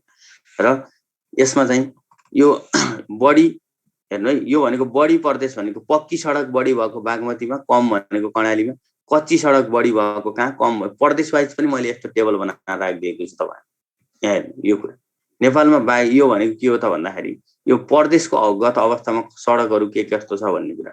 अनि अलिकति सडकसँग सम्बन्धित कुराहरू यहाँ लेखिदिएको छु मैले। नेपालमा बाइक चढ्ने पहिले भीमसेन थापा, मोटर चढ्ने वीर शमशेर, यो भनेको सडकसँग सम्बन्धित डेटहरू पनि यहाँ राखिदिएको छु मैले यसै। अनि राष्ट्रिय गौरवका आयोजनाहरू ल हेर्नु। राष्ट्रिय गौरवका आयोजनाहरू आर्थिक सर्वेक्षण 77-78 अनुसार के छ भन्दाखेरि यो लम्बाइ कति छ यहाँ राखिदिएको छु मैले यहाँ हेर्नु। यो राष्ट्रिय यही है तपाईको, यो ख्याल गर्नु। तपाईको बुकहरुमा चाहिँ अरु लम्बाइहरु पाउनुहुन्छ भने त्यसलाई चाहिँ ख्याल नगर्नु। सर अलि फास्ट जस्तो भयो सर, अलि बिस्तारै जाऊ न। अब यो वर्डहरु जुन नाराहरु छ त्यसलाई एक दुई चोटी केलाइदिए त्यो पढाइको कुराहरु ध्यानमा रहन्छ सर। अब यसो पढ्दै जानु। अब यस्तो छ ल, ठीक छ, म बिस्तारै गरिहाल्छु। अलिकति बिस्तारै जाऊ सर, अलि बढी फास्ट भयो सर। ल अब यो आज हामीले यसलाई चाहिँ यो टपिक्सलाई भ्याउन पर्ने छ, त्यो भएर पनि यस्तो भएको हो। ल हैन, फेरि मैले तपाईलाई किन यसरी चाहिँ फास्ट लगाएको भन्दाखेरि सबै कुराहरू हेन्ड्स आउटमा छ। इम्पोर्टेन्ट कुराहरू मैले हाइलाइट गरेर अगाडि बढेको छु र यो सबै तपाईलाई यो हेन्ड्स आउटै पुरै तपाईले डिटेलली तपाईले आज बेलुका नै भोलि नै यसलाई चाहिँ पाउने भएको हुनाले नि मैले सबै कुराहरूलाई चाहिँ यसरी गएको छैन र बोलेरै भन्ने बेलामा सबै टपिक्सहरू छुन्छु भनेर तपाईलाई अगाडि यसरी गएको हो। त्यसको लागि चाहिँ अन्यथा नसोच्नु होला। र यो हेन्ड्स आउट नपाउने भए त तपाईलाई अलि फास्टै भएको हो। यसलाई चाहिँ मैले एक्जाम ओरिएन्टेड हेन्ड्स आउट बनाइदिएको छु। त्यो हिसाबले चाहिँ यो कुराहरू पढ्नु होला भन्ने कुराले चाहिँ यसलाई गरेको है। यो कुराहरू चाहिँ ख्याल गर्नु। राष्ट्रिय गौरवको आयोजनाको लम्बाइ हेर्नु त कति किलोमिटर छ के छ भन्ने कुराहरू यहाँ हेर्नु होला। यसरी यो कुराहरू जस्तो पुष्पलाल मध्यपाडी लोकमार्गको लम्बाइ कति छ, हुलाकी राजमार्गको लम्बाइ कति छ, उत्तर दक्षिण लोकमार्गको लम्बाइ कति छ, कर्णाली करिडोर कति हो, कोशी करिडोर भनेको कति हो, महाकाली करिडोर भनेको कति हो, सेती लोकमार्ग भनेको कति हो, यसरी मैले यहाँ राखिदिएको छु। यसलाई चाहिँ राम्रोसँग अध्ययन गर्नु होला। अनि नेपालभित्र रहेका राजमार्गहरूको चाहिँ कहाँदेखि कहाँसम्म छ भन्ने कुराहरू कुनले सहयोग गर्यो भन्ने हेर्नु त मैले कसरी राखिदिएको छु तपाईँलाई टेबलमा। ल हेर्नु राजमार्गहरूको बारेमा तपाईँले इक्जाममा सोध्न सक्छ। जस्तै महेन्द्र राजमार्ग कहाँदेखि कहाँसम्म छ, यसको किलोमिटर कति हो, कुन कुन देशले सहयोग गरे, यसरी राखिदिएको छु मैले। अनि त्रिपुरेश्वर त्रिभुवन राजपथ भनेको कति किलोमिटर छ, कुन देशले सहयोग गर्यो, अरनीको राजमार्ग कहाँदेखि कहाँसम्म छ, कुन देशले सहयोग गर्यो, यसरी मैले तपाईँलाई सबै टेबलहरू बनाएर इम्पोर्टेन्ट राजमार्गहरू पनि यसरी राखिदिएको छु। हेर्नु यो कुराहरू चाहिँ यसलाई ख्याल गर्नु होला है। यो कुराहरू जस्तै कोशी राजमार्ग भनेको चाहिँ रानी टु हिले 111 किलोमिटर हो। अनि सिद्धार्थ राजमार्ग भनेको सुनौली टु पोखरा हो, भारतले सहयोग गरेको। यो सगरमाथा यो भनेको सिद्धार्थ राजमार्ग भनेको तपाईँको यो सगरमाथा यो भनेको चाहिँ यसलाई चाहिँ ख्याल गर्नु। महाकाली राजमार्ग इम्पोर्टेन्ट यहाँ। अनि अझ तपाईँले इम्पोर्टेन्ट कुराहरू मैले यसरी राखिदिएको छु। ल माथिको तपाईँले सरसर्ती पढ्नु, यो भनेको सरसर्ती पढ्नु, यी भनेको सरसर्ती पढ्नु, तर हेरियो कुरालाई राम्रोसँग अध्ययन गर्नु। हेरियो महेन्द्र राजमार्ग इम्पोर्टेन्ट राजमार्गको मैले यसरी व्याख्या पनि गरिदिएको छु। हेर्नु त यो भनेको जस्तै महेन्द्र राजमार्गको बारेमा मैले यहाँ लेखिदिएको छु। महेन्द्र राजमार्गले छुने जिल्ला कुन हो, महेन्द्र राजमार्गबाट कहाँदेखि कहाँसम्म हो, पहाडी जिल्लालाई नछुने जिल्ला मकवानपुर हो र अर्घाखाँची हो, तराई जिल्लालाई नछुने भनेको पर्सा हो। यो भनेको महेन्द्र राजमार्गको चाहिँ के छ भन्दाखेरि यो पार्ट छ। मेची टु ढल्केबाट to Pathlaiya, Pathlai to Hetauda, Hetauda to Narayanghat, Narayanghat to Butwal, Butwal to Banbasa, यसरी कति किलोमिटर हो भन्ने पनि मैले यहाँ लेखिदिएको छु। अनि कुन कुन देशले सहयोग गर्यो यो एकदम इम्पोर्टेन्ट छ। यो कुरा तपाईँलाई क्वेसन सोध्न सक्छ। यो भनेको कुन खण्ड कुनले सहयोग गर्यो ख्याल गर्नु, यो भनेको एकदम इम्पोर्टेन्ट छ। यसलाई चाहिँ अध्ययन गर्नु होला यो कुरा। अनि फास्ट्यागको बारेमा पनि मैले अलिकति कुरा गरेको छु। 74 जेठ 14 गते पुष्पकमल दाहाल प्रचण्डबाट शिलान्यास गरियो। यसको 76.2% भनेको फास्ट्यागको लम्बाइ थियो। यो कुराहरू छ। यसरी चाहिँ अहिले घटाएर यसलाई 74 बनाएको हो। यसलाई अध्ययन गर्नु होला।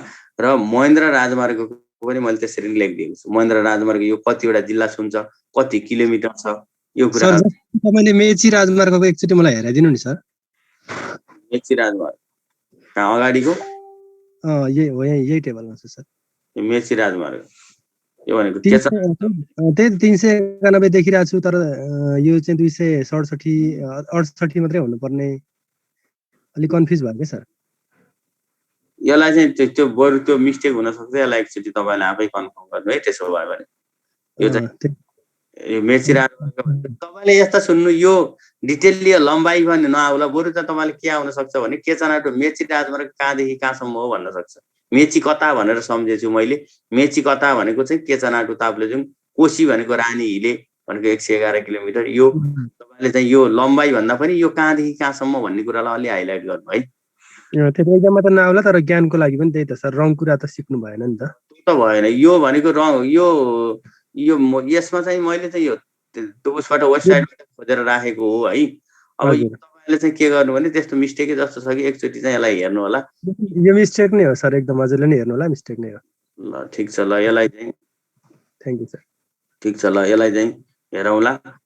यो कुराहरू यसरी ख्याल गर्नु। ल अब यो मध्यपाडी लोकमार्ग भनेको चाहिँ यहाँ मैले यसरी राखिदिएको छु तपाईँलाई। यो कुराहरू चाहिँ हेर्नु। हुलाकी राजमार्गको बारेमा पनि मैले यसरी राखिदिएको छु। कुन कुन जिल्लालाई छुन्छ, बढी जिल्ला जुने जिल्ला कुन हो, यसको किलोमिटर भनेको कुन हो, यस्तो यो कुराहरू मिस्टेक छैन है। यो कुरा भने मैले चाहिँ के गरेको भन्दाखेरि यो मिस्टेक, यो बरु यहाँ मिस्टेक हुन सक्छ, किनभने यो वेबसाइटबाट सबै तानेर ल्याएर कपी पेस्ट गरेको है। यो मिस्टेक हुन सक्ला, यसलाई हेर्नु। तर चाहिँ मैले आफै चाहिँ यो टाइप गरेको कुराहरू चाहिँ यो मिस्टेक होइन। यो मैले आफै एन्सर टाइप गरेको, किनभने यो भनेको अरूले टाइप गर्दाखेरि मिस्टेक हुन्छ भनेर आफै बसेर टाइप गरेको। किनभने यसमा चाहिँ तपाईँहरूको डेटा आउँछ, अलिकति डेटा मिस्टेक भयो भने बिग्रिने सम्भावना हुन्छ भनेर यसलाई ख्याल गर्नु। जस्तै एसियाली राजमार्ग भनेको चाहिँ अवधारणा कहिले आएको, लम्बाइ कति हो, यो कुराहरू। रेल यातायात भनेको के हो हेर्नु। तपाईँलाई चाहिने इन्फर्मेसन भनेको चाहिँ सबै कुरा दिएको छु मैले। र केबल कार सम्बन्धी यसरी कुरा गरेको छु मैले। मनोकामना, चन्द्रगिरी र कालिन्चोक केबल कार भनेको चाहिँ यो पहिलो भनेको चाहिँ मनोकामना केबल कार हो, कहिले सञ्चालन भयो, उद्घाटन कहिले भयो, किलोमिटर कति हो, प्राविधिक सहयोग कसले गरेको हो, चन्द्रगिरी कहिले भयो उद्घाटन, यी सबै यसरी डेट राखिदिएको छु। यहाँ हेर्नु, यो टेबललाई राम्रोसँग अध्ययन गर्नु होला, केबल कार सम्बन्धी कुराहरू यो भनेको। अनि विशेषताहरू के हुन् भन्ने कुरा हेर्नु त। नेपालको पहिलो गोर्खा र चितवनलाई जोडेको यसको चाहिँ 31वटा डब्बा रहेका छन्, 20वटा टावर रहेका छन्। यो थानकोटदेखि चन्द्रगिरीसम्म 2520 मिटरको उचाइमा रहेको 11वटा पोलमा 38वटा यो भनेको लोन्डा भनेको रहेका छन्। यो भनेको टावरहरू भन्न खोजेको यो कुराहरू चाहिँ ख्याल गर्नु, यसलाई हेर्नु। अनि सुक्खा बन्दरगाह कहाँदेखि कहाँसम्म छ भन्ने कुरा पनि मैले यहाँ राखिदिएको छु, तपाईँलाई चाहिएला भनेर, ज्ञानको लागि होला भनेर। यति डिटेलली त तपाईँले इक्जाममा पढ्न त पर्दैन, तैपनि इन्फर्मेसनको लागि मैले राखिदिएको हवाई यातायात। अनि अर्को कुरा भनेको नेपालमा रहेका उच्च स्थानमा रहेका विमानस्थलहरू मैले यसरी राखिदिएको छु। अन्त होचो स्थानमा रहेका विमानस्थल कुन कुन, अग्लो स्थानमा रहेका बिचमा विमानस्थल भनेको कुन कुन, यो यहाँ मिस्टेक भएछ बरु यहाँ हेर्नु है। यो भनेको चाहिँ यो अग्लो स्थानमा रहेका विमानस्थल हुन्, यो भनेको होचो स्थानमा रहेका विमानस्थल हुन् है। यहाँ हेर्नु है, यहाँ यो अग्लोको ठाउँमा होचोको ठाउँमा अग्लो पढ्नु होला, यो उच्च स्थानको ठाउँमा होचो स्थान पढ्नु होला, किनभने उचाइको हिसाबले तपाईँ क्लियर हुनुहुन्छ। यो भनेको अग्लो स्थानमा रहेको विमानस्थल भनेको स्याङबोछे विमानस्थल हो, 3749 मिटर उचाइमा रहेको सोलुखुम्बु जिल्लामा पर्ने। अनि यो होचो स्थानमा रहेको विमानस्थल भनेको विराटनगर, यो भनेको अर्को लामटाङ, अर्को चामे, अर्को सिमिकोट, अर्को ढोरपाटन, यी कुराहरूलाई चाहिँ ख्याल गर्नु है। यो भनेको यहाँ होचो होइन, यो अग्लो यतापट्टिको उच्च स्थानकोलाई होचो बनाउनु होला, यहाँ मिस्टेक भएछ, यो कुरा ख्याल गर्नु। अनि विमानस्थल कुन जिल्लामा पर्छ भन्ने कुरा पनि मैले यहाँ यसरी राखिदिएको छु। तपाईँलाई चाहिने कुराहरू उचाइ पनि यहाँ छ, अझ उचाइ कति हो भन्ने कुरा यहाँ राख्छ। जस्तै तपाईँले उचाइ त पढ्नै पर्दैन, यो माथिको पनि नपढ्नु, उचाइ पनि नपढ्नु। जस्तै रुम्जाटार विमानस्थल कहाँ पर्छ, थामीखर्क विमानस्थल कहाँ पर्छ, मन्थली कहाँ पर्छ, जुफाल कहाँ पर्छ, अनि साफेबगर कहाँ पर्छ, यी विमानस्थलको सर एकचोटि पढ्नु होला, पढेको भरमा पनि तपाईँले मिल्न सक्छ। यो कुराहरू चाहिँ ख्याल गर्नु। अनि मैले तपाईँलाई अरू अनि इम्पोर्टेन्ट विमानस्थल त्रिभुवन अन्तर्राष्ट्रिय विमानस्थल, यो कुरा राम्रोसँग पढ्नु। तल लेखेको च्याट्ट यो छोटो छोटो बनाएको चाहिँ राम्रोसँग अध्ययन गरिदिनु होला। यो जस्तै त्रिभुवन अन्तर्राष्ट्रिय विमानस्थल कहिले उद्घाटन भएको, समुद्री सतहबाट उचाइ कति छ, धावन मार्ग कति हो, यो भनेको धावन मार्ग कुन दिशामा फैलिएको छ भन्ने कुराहरू विमानस्थलको बारेमा मैले यसरी राखिदिएको छु। पोखरा विमानस्थल, गौतम बुद्ध विमानस्थल, तेन्जिङ हिलारी विमानस्थल, यो कुराहरू यसरी मैले तपाईँलाई यो भनेको यातायातसँग सम्बन्धित यति डिटेलली राखिदिएको छु, यसलाई राम्रोसँग पढ्नु होला। यस्तै गरी चाहिँ यो कुरालाई हामीले यसरी सकिहालिन्छ। अब सञ्चारसँग सम्बन्धित कुराहरू पनि मैले यहाँ यसरी राखिदिएको छु। टेलिफोनको घनत्व कति हो, अनि टेलिफोन दर्ता कतिवटा छन्, एफएम रेडियो कति छन्, यो सबै आर्थिक सर्वेक्षण अनुसार आएको, नभए आर्थिक सर्वेक्षण पछि पनि हुन सक्छ। यो कुराहरू चाहिँ त्यहाँ हुन्छ। यसरी टेलिभिजन भनेको जनसङ्ख्यामा कति छ, क्षेत्रफलमा कति हो, रेडियो नेपालको जनसङ्ख्यामा कति हो, क्षेत्रफलमा कति हो, यो डेटा मिस्टेक छैन है, ख्याल गर्नु। तपाईँले चाहिँ यो भनेको आर्थिक सर्वेक्षण अनुसार मैले हेरेर टाइप गरेको डेटा, यसलाई ख्याल गर्नु। तपाईँले अन्य बुकहरूमा डेटा पाउनुहुन्छ भने त्यसलाई चाहिँ तपाईँले चाहिँ के हुन्छ भने त्यो डेटाहरू एकचोटि कन्फर्म गर्नु। अब अझ तपाईँलाई कन्फ्युज लाग्छ भने यो भनेको आर्थिक सर्वेक्षणमा गएर सञ्चार भन्ने टपिकमा हेर्नुभयो भने ठ्याक्कै मिल्छ, यो कुरा ख्याल गर्नु। अनि सञ्चारको विकासक्रम भनेर मैले यसरी डेट पनि यहाँ राखिदिएको छु नि त। टेलिफोनको सुरुवात कहिले भएको, मोहन आकाशवाणी सुरुवात कहिले भयो, अनि आइटियूको सदस्य कहिले भयो, डिजिटल टेलिफोन कहिले भयो, यसरी डेटहरू इम्पोर्टेन्ट डेटहरू यहाँ राखिदिएको छु मैले। डिटिएस सेवा कहिले भयो, इमेलको सुरुवात कहिले भयो, यो भनेको सबै जिल्लामा टेलिफोन सेवा भनेको 54 सालमा पुग्यो, एफएम सुरुवात भनेको 2052 सालमा भयो, आइएसटिडी भनेको अन्तर्राष्ट्रिय टेलिफोन सेवा 44 सालमा सुरु भयो, एसटिडी भनेको यो भनेको 42 सालमा सुरु भयो, डिजिटल टेलिभिजन सेवा 40 सालमा सुरु भयो। यसरी महत्त्वपूर्ण डेटहरू पनि मैले यसरी राखिदिएको छु। हुलाक सेवासँग सम्बन्धित कुराहरू पनि मैले यहाँ यसरी राखिदिएको छु। यसरी यो कुराहरू हेर्नु होला, हुलाकसँग रिलेटेड कुराहरू। अनि हजुर यो पूर्व पश्चिम हवाई यो जुन के यो हामीले एयरपोर्टको बारेमा पढेको थियौँ नि, पूर्व पश्चिम धावन मार्ग भएको त्यहाँ मैले हेर्दै थिएँ, स्वाट्टै माथि गयो सर, त्यसलाई देखाउनु न।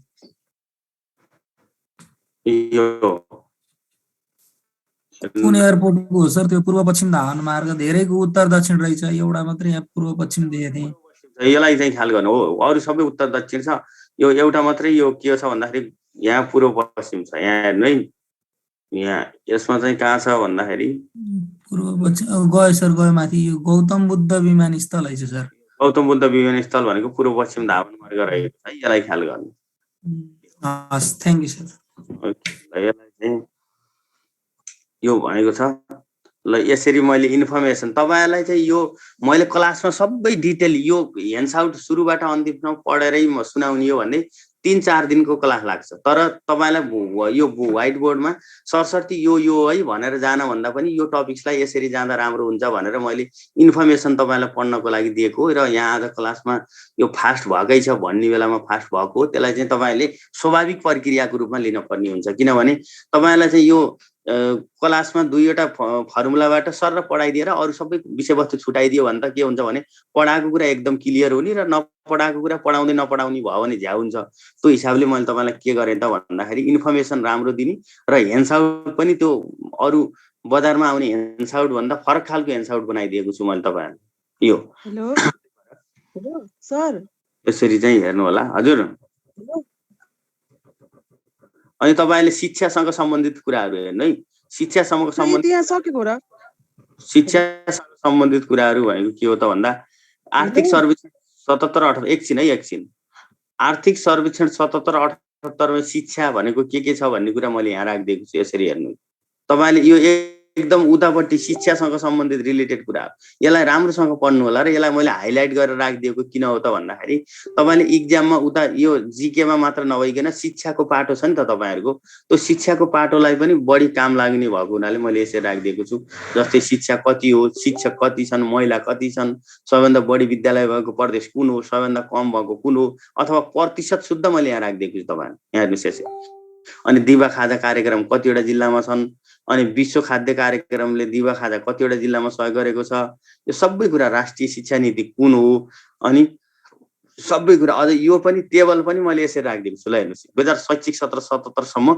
संघीय सरकारको मातहतमा रहेको विश्वविद्यालयको पनि मैले यहाँ राखिदिएको छु यसै तपाईले शिक्षा सम्बन्धी कुराहरु अझ धेरै राखिदिएको छु के मैले यो किनभने तपाईलाई यो जीके मा मात्र होइन शिक्षासँग सम्बन्धित भएको हुनाले यसरी मैले यो राखिदिएको छु यसलाई राम्रोसँग हेर्नु होला यो शिक्षा हो अनि स्वास्थ्यमा पनि मैले त्यसरी नै राखिदिएको छु यसरी यी कुराहरुलाई सरसर्ती शिक्षा र स्वास्थ्यको कुराहरुलाई राम्रोसँग हेर्नुभयो भने तपाईलाई राम्रो यो अहिलेसम्म आर्थिक सर्वेक्षण अनुसार यसरी राखिदिएको छु शिक्षा कति हो स्वास्थ्य चौकी कति छन् प्राथमिक स्वास्थ्य केन्द्र कति हो यो कुरा हेर्नु र अहिलेको चाहिँ यो आर्थिक सर्वेक्षण 77-78 अनुसार मातृ मृत्यु दर कति छ कुल प्रजनन दर कति छ परिवार नियोजनका साधन प्रयोग गर्ने कति हो नवजात शिशु कति हो सबै कुराहरु यहाँ राखिदिएको छु मैले यो भनेको आर्थिक सर्वेक्षण तपाईले कहीं खुन्न पर्दैन तपाईले यो आर्थिक विकासका पक्षहरुको चाहिँ बुक सिरानी मुनि राखेर थन्काइदिए हुन्छ यो यही हेन्डआउट पढ्नु भयो भने जति पनि पुग्छ यो कुरा चाहिँ ख्याल गर्नु विद्युतको बारेमा मैले यहाँ यसरी नै राखिदिएको छु हेर्नु त विद्युतको कुल राष्ट्र उत्पादन यति गरेको जडित क्षमता यति छ जलविद्युतबाट यति सौर्य प्लान्टबाट यति भन्ने कुराहरु यसरी मैले राखिदिएको छु यहाँ यो कुराहरुलाई विद्युतको पनि यसरी हेर्नु होला र अझ तपाईले विद्युतको पहिलो आयोजनाहरु फर्पिङ जलविद्युत आयोजना सुन्दरी पहिलाका 5 वटा पहिला यसरी राखिदिएको छु फर्पिङ सुन्दरी पनौती त्रिभुज यो भने त्रिशुली फेवता यो फेवताल भनेको पहिला जलविद्युत आयोजना सुरुका 5 वटा जलविद्युत आयोजना याद गर्नु नेपालमा रहेका सञ्चालनमा रहेका जलविद्युत आयोजनाहरु कहाँ पर्छ भन्ने कुरा यताको यो किलोवाट र स्थापना वर्ष पढ्न पर्दैन हेर्नु इन्फर्मेसनको लागि राखिदिएको मात्रै हो जस्तै तपाईलाई एक्जाममा के सोध्न सक्छ भने कुलेखानी 2 जलविद्युत आयोजना कहाँ पर्छ मर्स्याङ्ग्री जलविद्युत आयोजना कहाँ पर्छ कालीगण्डकी जलविद्युत आयोजना कहाँ पर्छ चिलिमे कहाँ पर्छ मध्य मर्स्याङ्ग्री कहाँ पर्छ भन्ने कुरा तपाईलाई सोध्न सक्छ त्यो भएर मैले यसरी इन्फर्मेसन यहाँ राखिदिएको छु यो कुरालाई हेर्नु होला यो जनताको जलविद्युत आयोजना भनेर अहिले आएको थियो यसलाई चाहिँ ख्याल गर्नु 75 साल फागुन 2 गते प्रधानमन्त्री केपी ओलीले चाहिँ के भने जनताको पानी जनताको लगानी भन्ने उद्देश्यका साथ के गरेको भन्दा जनताको जलविद्युत आयोजना गरेको 10 मध्ये 19 वटा आयोजना तोकिएको छ कतिवटा आयोजना तोकिएको छ भनेर सोध्न सक्छ यो कुराहरु ख्याल गर्नु यहाँ मैले यसरी राखिदिएको छु यहाँ यो कुराहरुलाई ख्याल गर्नु अब हेर्नु हिजो मैले योजना पढाएँ तपाईलाई हिजो योजनाको डिटेलली पढाएँ हेन्डआउटमा आउँदैन भने थियो तपाईले त्यहाँ च्याटमा धेरै साथीहरुले के गर्नुभयो भने सर हेन्डआउट पाउन पाए राम्रो हुन्थ्यो भनेर भनेको हुनाले मैले आज दिनभरि बसेर यो योजनाबद्ध विकास पनि लिएको थिएँ तपाईले यो डिटेलली पढ्न पर्दैन इन्फर्मेसनको लागि मात्र राखिदिएको हेर्नु है हिजो मैले यो सबै भनेछु योजना 20 वर्ष प्लान होलिडे भनेको कुन कुन हो भन्ने कुरा भनेछु तपाईलाई चाहियो भने यहाँ यसरी राखिदिएको छु हेर्नु त पञ्चवर्षीय योजना पहिलो भनेको खर्च भएको कति यो भनेको कुनमा खर्च भयो वैदेशिक सहायता कति दियो त्यसलाई मैले हजुर के रे यो राष्ट्रिय गौरवका योजनाहरू कतिवटा छन् आउँछ पख्नु अहिले नआत्तिनु भयो तल 24 वटा है अगाडि त्यो दुईवटा 22वटा योजना 15औं योजनामा तपाईँले हेर्नुभयो भने 22वटा छ, पछि दुईवटा थपेर 24वटा बनाएको छ है।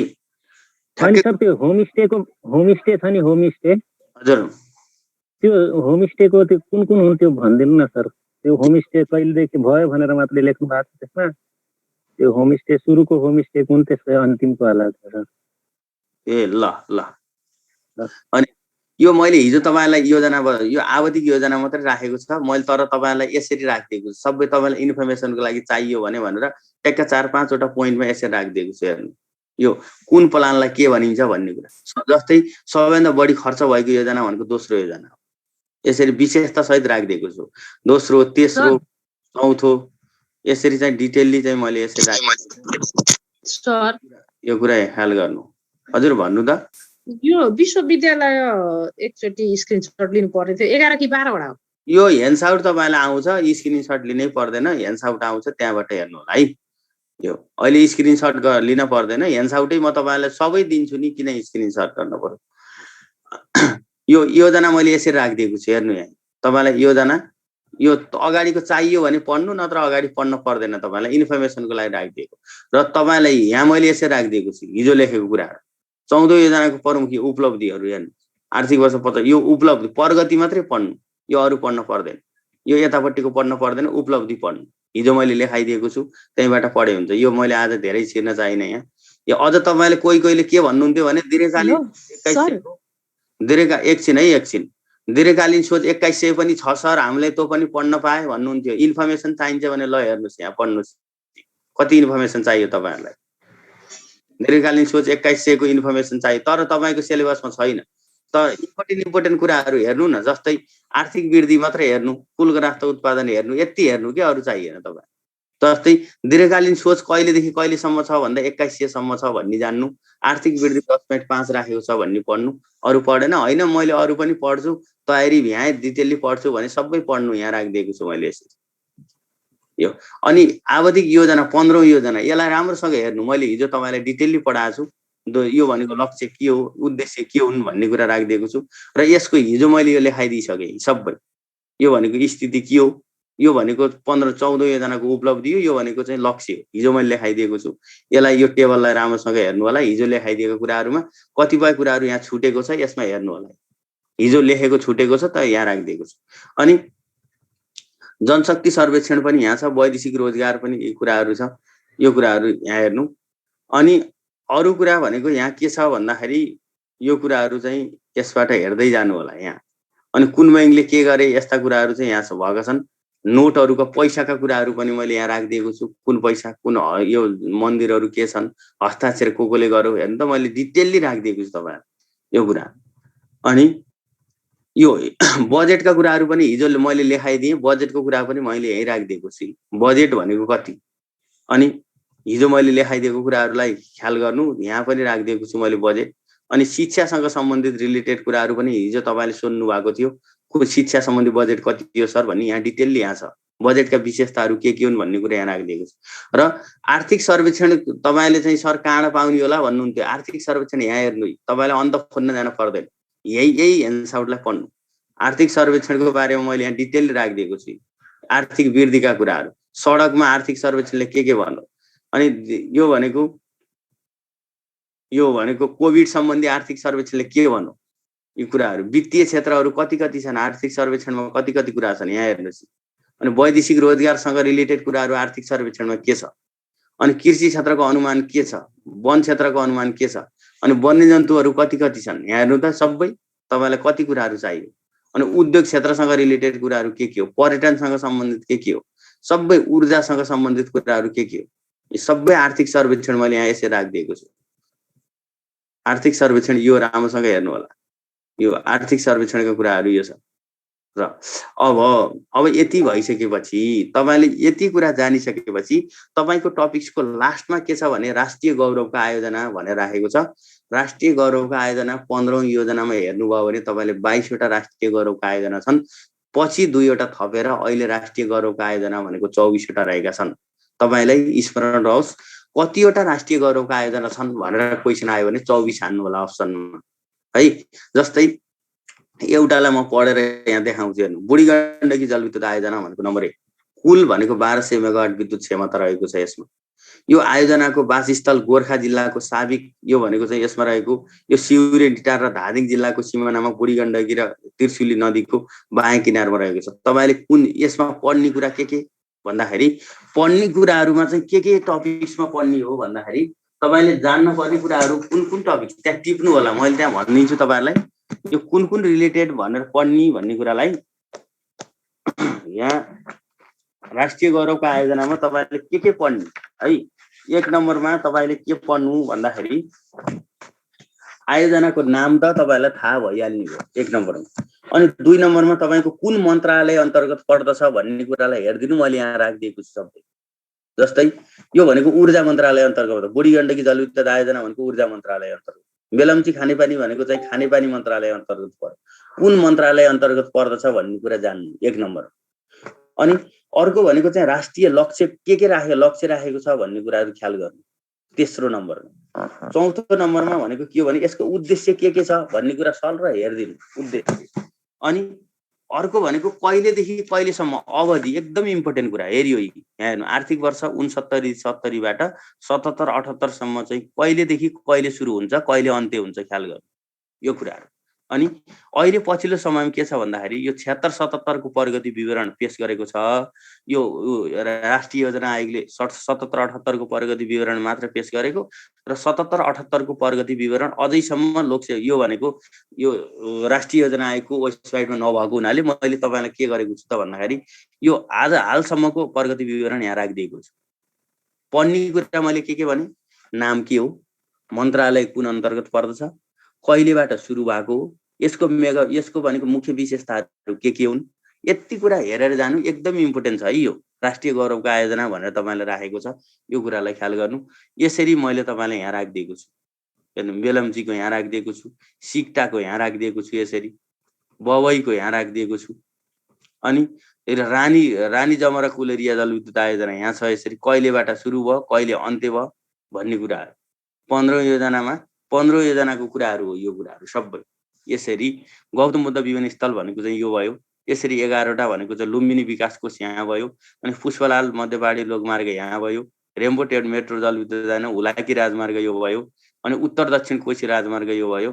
अनि यसरी तपाईले 18 यो भयो राष्ट्रपति चुरे संरक्षण कार्यक्रम, महाकाली सिंचाई आयोजना, विद्युत प्रसारण आयोजना र गलसित यो भनेको त्रिशुली स्याप्रुवेसी सडक मार्ग भनेको यसरी तपाईको 24वटा यो राष्ट्रिय गौरवका आयोजनाहरु मैले यसरी चाहिँ यहाँ राखिदिएको छु। यसलाई चाहिँ तपाईले के गर्ने भन्दाखेरि सरसर्ती यसलाई राम्रोसँग पढ्नु। यो भनेको टपिक्स भनेको कस्तो त भन्दाखेरि धेरै पढेर थोरै आउने टपिक्सहरु। हिजो र मैले आजमा तपाईलाई यो टपिक्सहरु मैले भ्याएँ। यो कुरा राम्रोसँग अध्ययन गर्नु होला।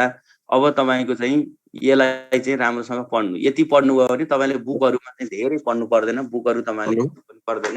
यो ह्यान्डआउटलाई पछिल्लो समयमा थपिएको आयोग यो आयोजना कुन हो त सर? यो एउटा रानी जमरा कुलेरिया र अर्को भनेको चाहिँ लास्टको एउटा यो हेर्नु है। पछिल्लो समय थपिएको भनेको कुन भने एउटा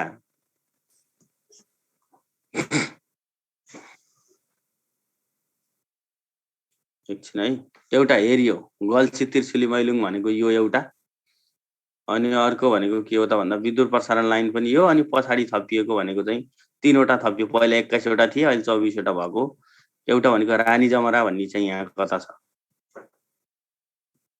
हुलाकी राजमार्ग भयो, रेम्बोट यो भयो भइहाल्यो, पुष्पलाल भइहाल्यो, अनि लुम्बिनी विकास कोष भइहाल्यो। दोस्रो जलविद्युत यो भनेको पोखरा, रानी जमरा भन्ने यहाँ कता छ, यो भनेको थपिएको यिनी हो। यसलाई चाहिँ सरसर्ती चाहिँ कुन मन्त्रालय अन्तर्गत पर्दछ सबभन्दा जान्ने कुरा मैले सबै यहाँ लेखिदिएको छु। हेर्नु है, कहिलेदेखि कहिले सुरु भयो यो कुरा ख्याल गर्नु। यति जानिसकेपछि प्रगति विवरण के छ, कहिलेदेखि कहिलेसम्म सुरुवात भयो, मन्त्रालय कुन अन्तर्गत पर्दछ भन्ने कुरा ख्याल गर्नु है। ल अरु तपाईको त्यहाँ केही छ भने मलाई भनिहाल्नु त। योमा तपाईलाई कन्फ्युज लागेको पढ्न चाहिँ यो अलि सरले यो भनिदियो हुन्थ्यो भन्ने केही छ भने मलाई भनिहाल्नु त। तपाई त्यहाँ ह्यान्ड रेज गरेर चाहिँ केही छ भने भन्नु त। सर हजुर भोकमरीको अन्त्य कहिलेसम्म गर्ने योजना? 25 सम्म। लाउन मिल्दैन त्यहाँनिर, त्यो क्वेशन हेरेर लाउनु पर्छ। प्रदेश स्तरको पहिलो भनौँ भने चाहिँ पोखरा कि के त्यही भन्ने अब प्रदेश स्तरको पहिरो अन्तिम जुन भयो नि त्यही पोखरा भयो होइन भने चाहिँ पोखरालाई चाहिँ त्यहाँ सङ्घीय स्तरकोमा गर्न मिल्दैन मैले त्यसरी भने अनि हामीले त अनि बुकको त अनि 76 सालमा पोखरा विश्वविद्यालय स्थापना भनेर 12वटा पढेको हो त यसमा क्लियर हुन पाए हुन्थ्यो नि त राजर्षि जनक विश्वविद्यालय त भयो होइन सङ्घीय सरकारकोमा त होइन नि त म्याडम त्यो त हामीले बुझ्नु पर्यो नि त्यो कुरा बुकमा पनि त कतिपय मिस्टेक हुन्छन् के म्याडमले भनेको कुरा एकदम सही छ त उहाँ मैले भन्ने कुरा म्याडमले भनिसकिदिनु भयो त्यही कुरालाई आधिकारिक मान्नु होला सङ्घीय सरकारको मातहतमा रहेका विश्वविद्यालय कति छन् भन्नु भने 11 हान्ने अहिले 2076 सालमा स्थापना भएको पोखरा विश्वविद्यालय भनेको प्रदेश स्तरको गण्डकी प्रदेशले निकालेको विश्वविद्यालय हो त्यो सङ्घीय विद्यालयमा मान्न पाइँदैन किनभने मतलब हाल कतिवटा विश्वविद्यालय छन् भन्दा चाहिँ नेपाल सरकार कतिवटा विश्वविद्यालय छन् भन्नु भने 11 हान्ने अरू होइन अरू केही छ भने भन्नुहोस् यहाँ यसलाई स्क्रिन सेयर सर्ट गर्न पाए हुन्थ्यो सर भन्नुहुन्थ्यो देखाइदिनु भन्नुहुन्थ्यो ल स्क्रिन सर्ट गर्नु यहाँ छ सर मैले भन्न खोजेको एउटा त भर्खरै सोधेको थियो कुन नम्बर प्रदेशमा कतिवटा विश्वविद्यालय छ के हो लास्टमा कुन विश्वविद्यालय हो भनेर अनि त्यो के कसो क्वेसन त्यसमा अलिक खास बुझ्न सके हैन सर के रे फेरि भन्नु त यो भर्खर सोधेको थिएँ लोकसेवामा एउटा त्यही विश्वविद्यालयको बारेमा कतिवटा हो कि लास्ट कुन हो भनेर हैन अनि धेरैजना साथीहरूले मिस्टेक गर्नु भएको थियो कि 11वटा छ भनेर तर उहाँ त 12वटा लेखेको थियो सङ्घीय सरकारमा कतिवटा छ भन्नु भने 11वटा प्रदेश सरकारको छुट्टै हुन्छ प्रदेश सरकारको चाहिँ कतिवटा छ भन्नु भने तपाईको यो अहिले पोखरा विश्वविद्यालय थपेको प्रदेशको हो तर नेपालमा हाल कतिवटा विश्वविद्यालयका छन् भन्नु भने 11 हान्नु होला किनभने नेपाल भनेको सङ्घको सरकार नेपाल भनेको प्रदेश सरकारको एउटा पर्टिकुलर प्रदेशलाई मात्र नेपाल भनिदैन नेपाल सरकारमा हाल कतिवटा नेपाल सरकार भन्दा बित्तिकै सङ्घीय सरकार रहने भनेको त नेपालको वर्तमान संविधानको धारा 76 मा नेपाल सरकार भन्नाले सङ्घीय सरकारलाई बुझ्नु पर्दछ भनेर संविधानको धारा 76 मा गएर हेर्नु त त्यहाँ लेखेको छ सर हजुर एउटा आउट अफ जस्तै भयो मैले एउटा क्वेशन सोधे नेपाल सरकारले कहिलेसम्म डिजिटल नेपाल बनाउने लक्ष्य लिएको छ नि के रे भन्नु त नेपाल सरकारले कहिलेसम्ममा डिजिटल नेपाल बनाउने लक्ष्य लिएको छ डिजिटल साक्षरता भनेको चाहिँ के रे फेरि के क्वेशन के रे फेरि भन्नु त नेपाल सरकारले कहिलेसम्ममा डिजिटल नेपाल बनाउने लक्ष्य लिएको छ भन्ने क्वेशन छ के सर डिजिटल नेपाल भनेको यो मलाई ठ्याक्कै चाहिँ त्यो डेट थाहा भएन यो म खोजेर भोलि भन्नुलाई हुन्छ त्यही त 25 र 30 मा कन्फ्युज भयो के सर मैले गुगलमा सर्च गर्दा 30 भेटाएँ अनि फेरि गोरखापत्रमा 25 भेटाएँ के सर 2082 सालसम्म हो भन्ने मैले एक ठाउँमा पढेको थिएँ डिजिटल साक्षरता यो भनेको ऊ पढाउने है 82 भन्दाखेरि विक्रमसम्म 2082 भन्दाखेरि 2025 पुग्छ 25 हुन्छ तर चाहिँ यो ठ्याक्कै चाहिँ मैले यो एउटा लेखमा पढेको कुरा हो यो अथेन्टिक डेटा नभइकन म बोल्न मिल्दैन यसलाई हेरेर म भन्दिउँला है कन्फर्म गरिदिनु ल सर किन भन्दा गोरखापत्रमा 25 भन्यो अनि गुगलमा चाहिँ 30 छ फेरि मित्र सरलाई सोधेको मैले उहाँले नि 30 भन्नुभयो ए म यसलाई चाहिँ म हेरेर कन्फर्म गरिदिउँला है भनेको भए 30 हुन पर्छ तर म हेरेर भन्दिउँला हस् हस् ल अरु केही छ भने भन्नु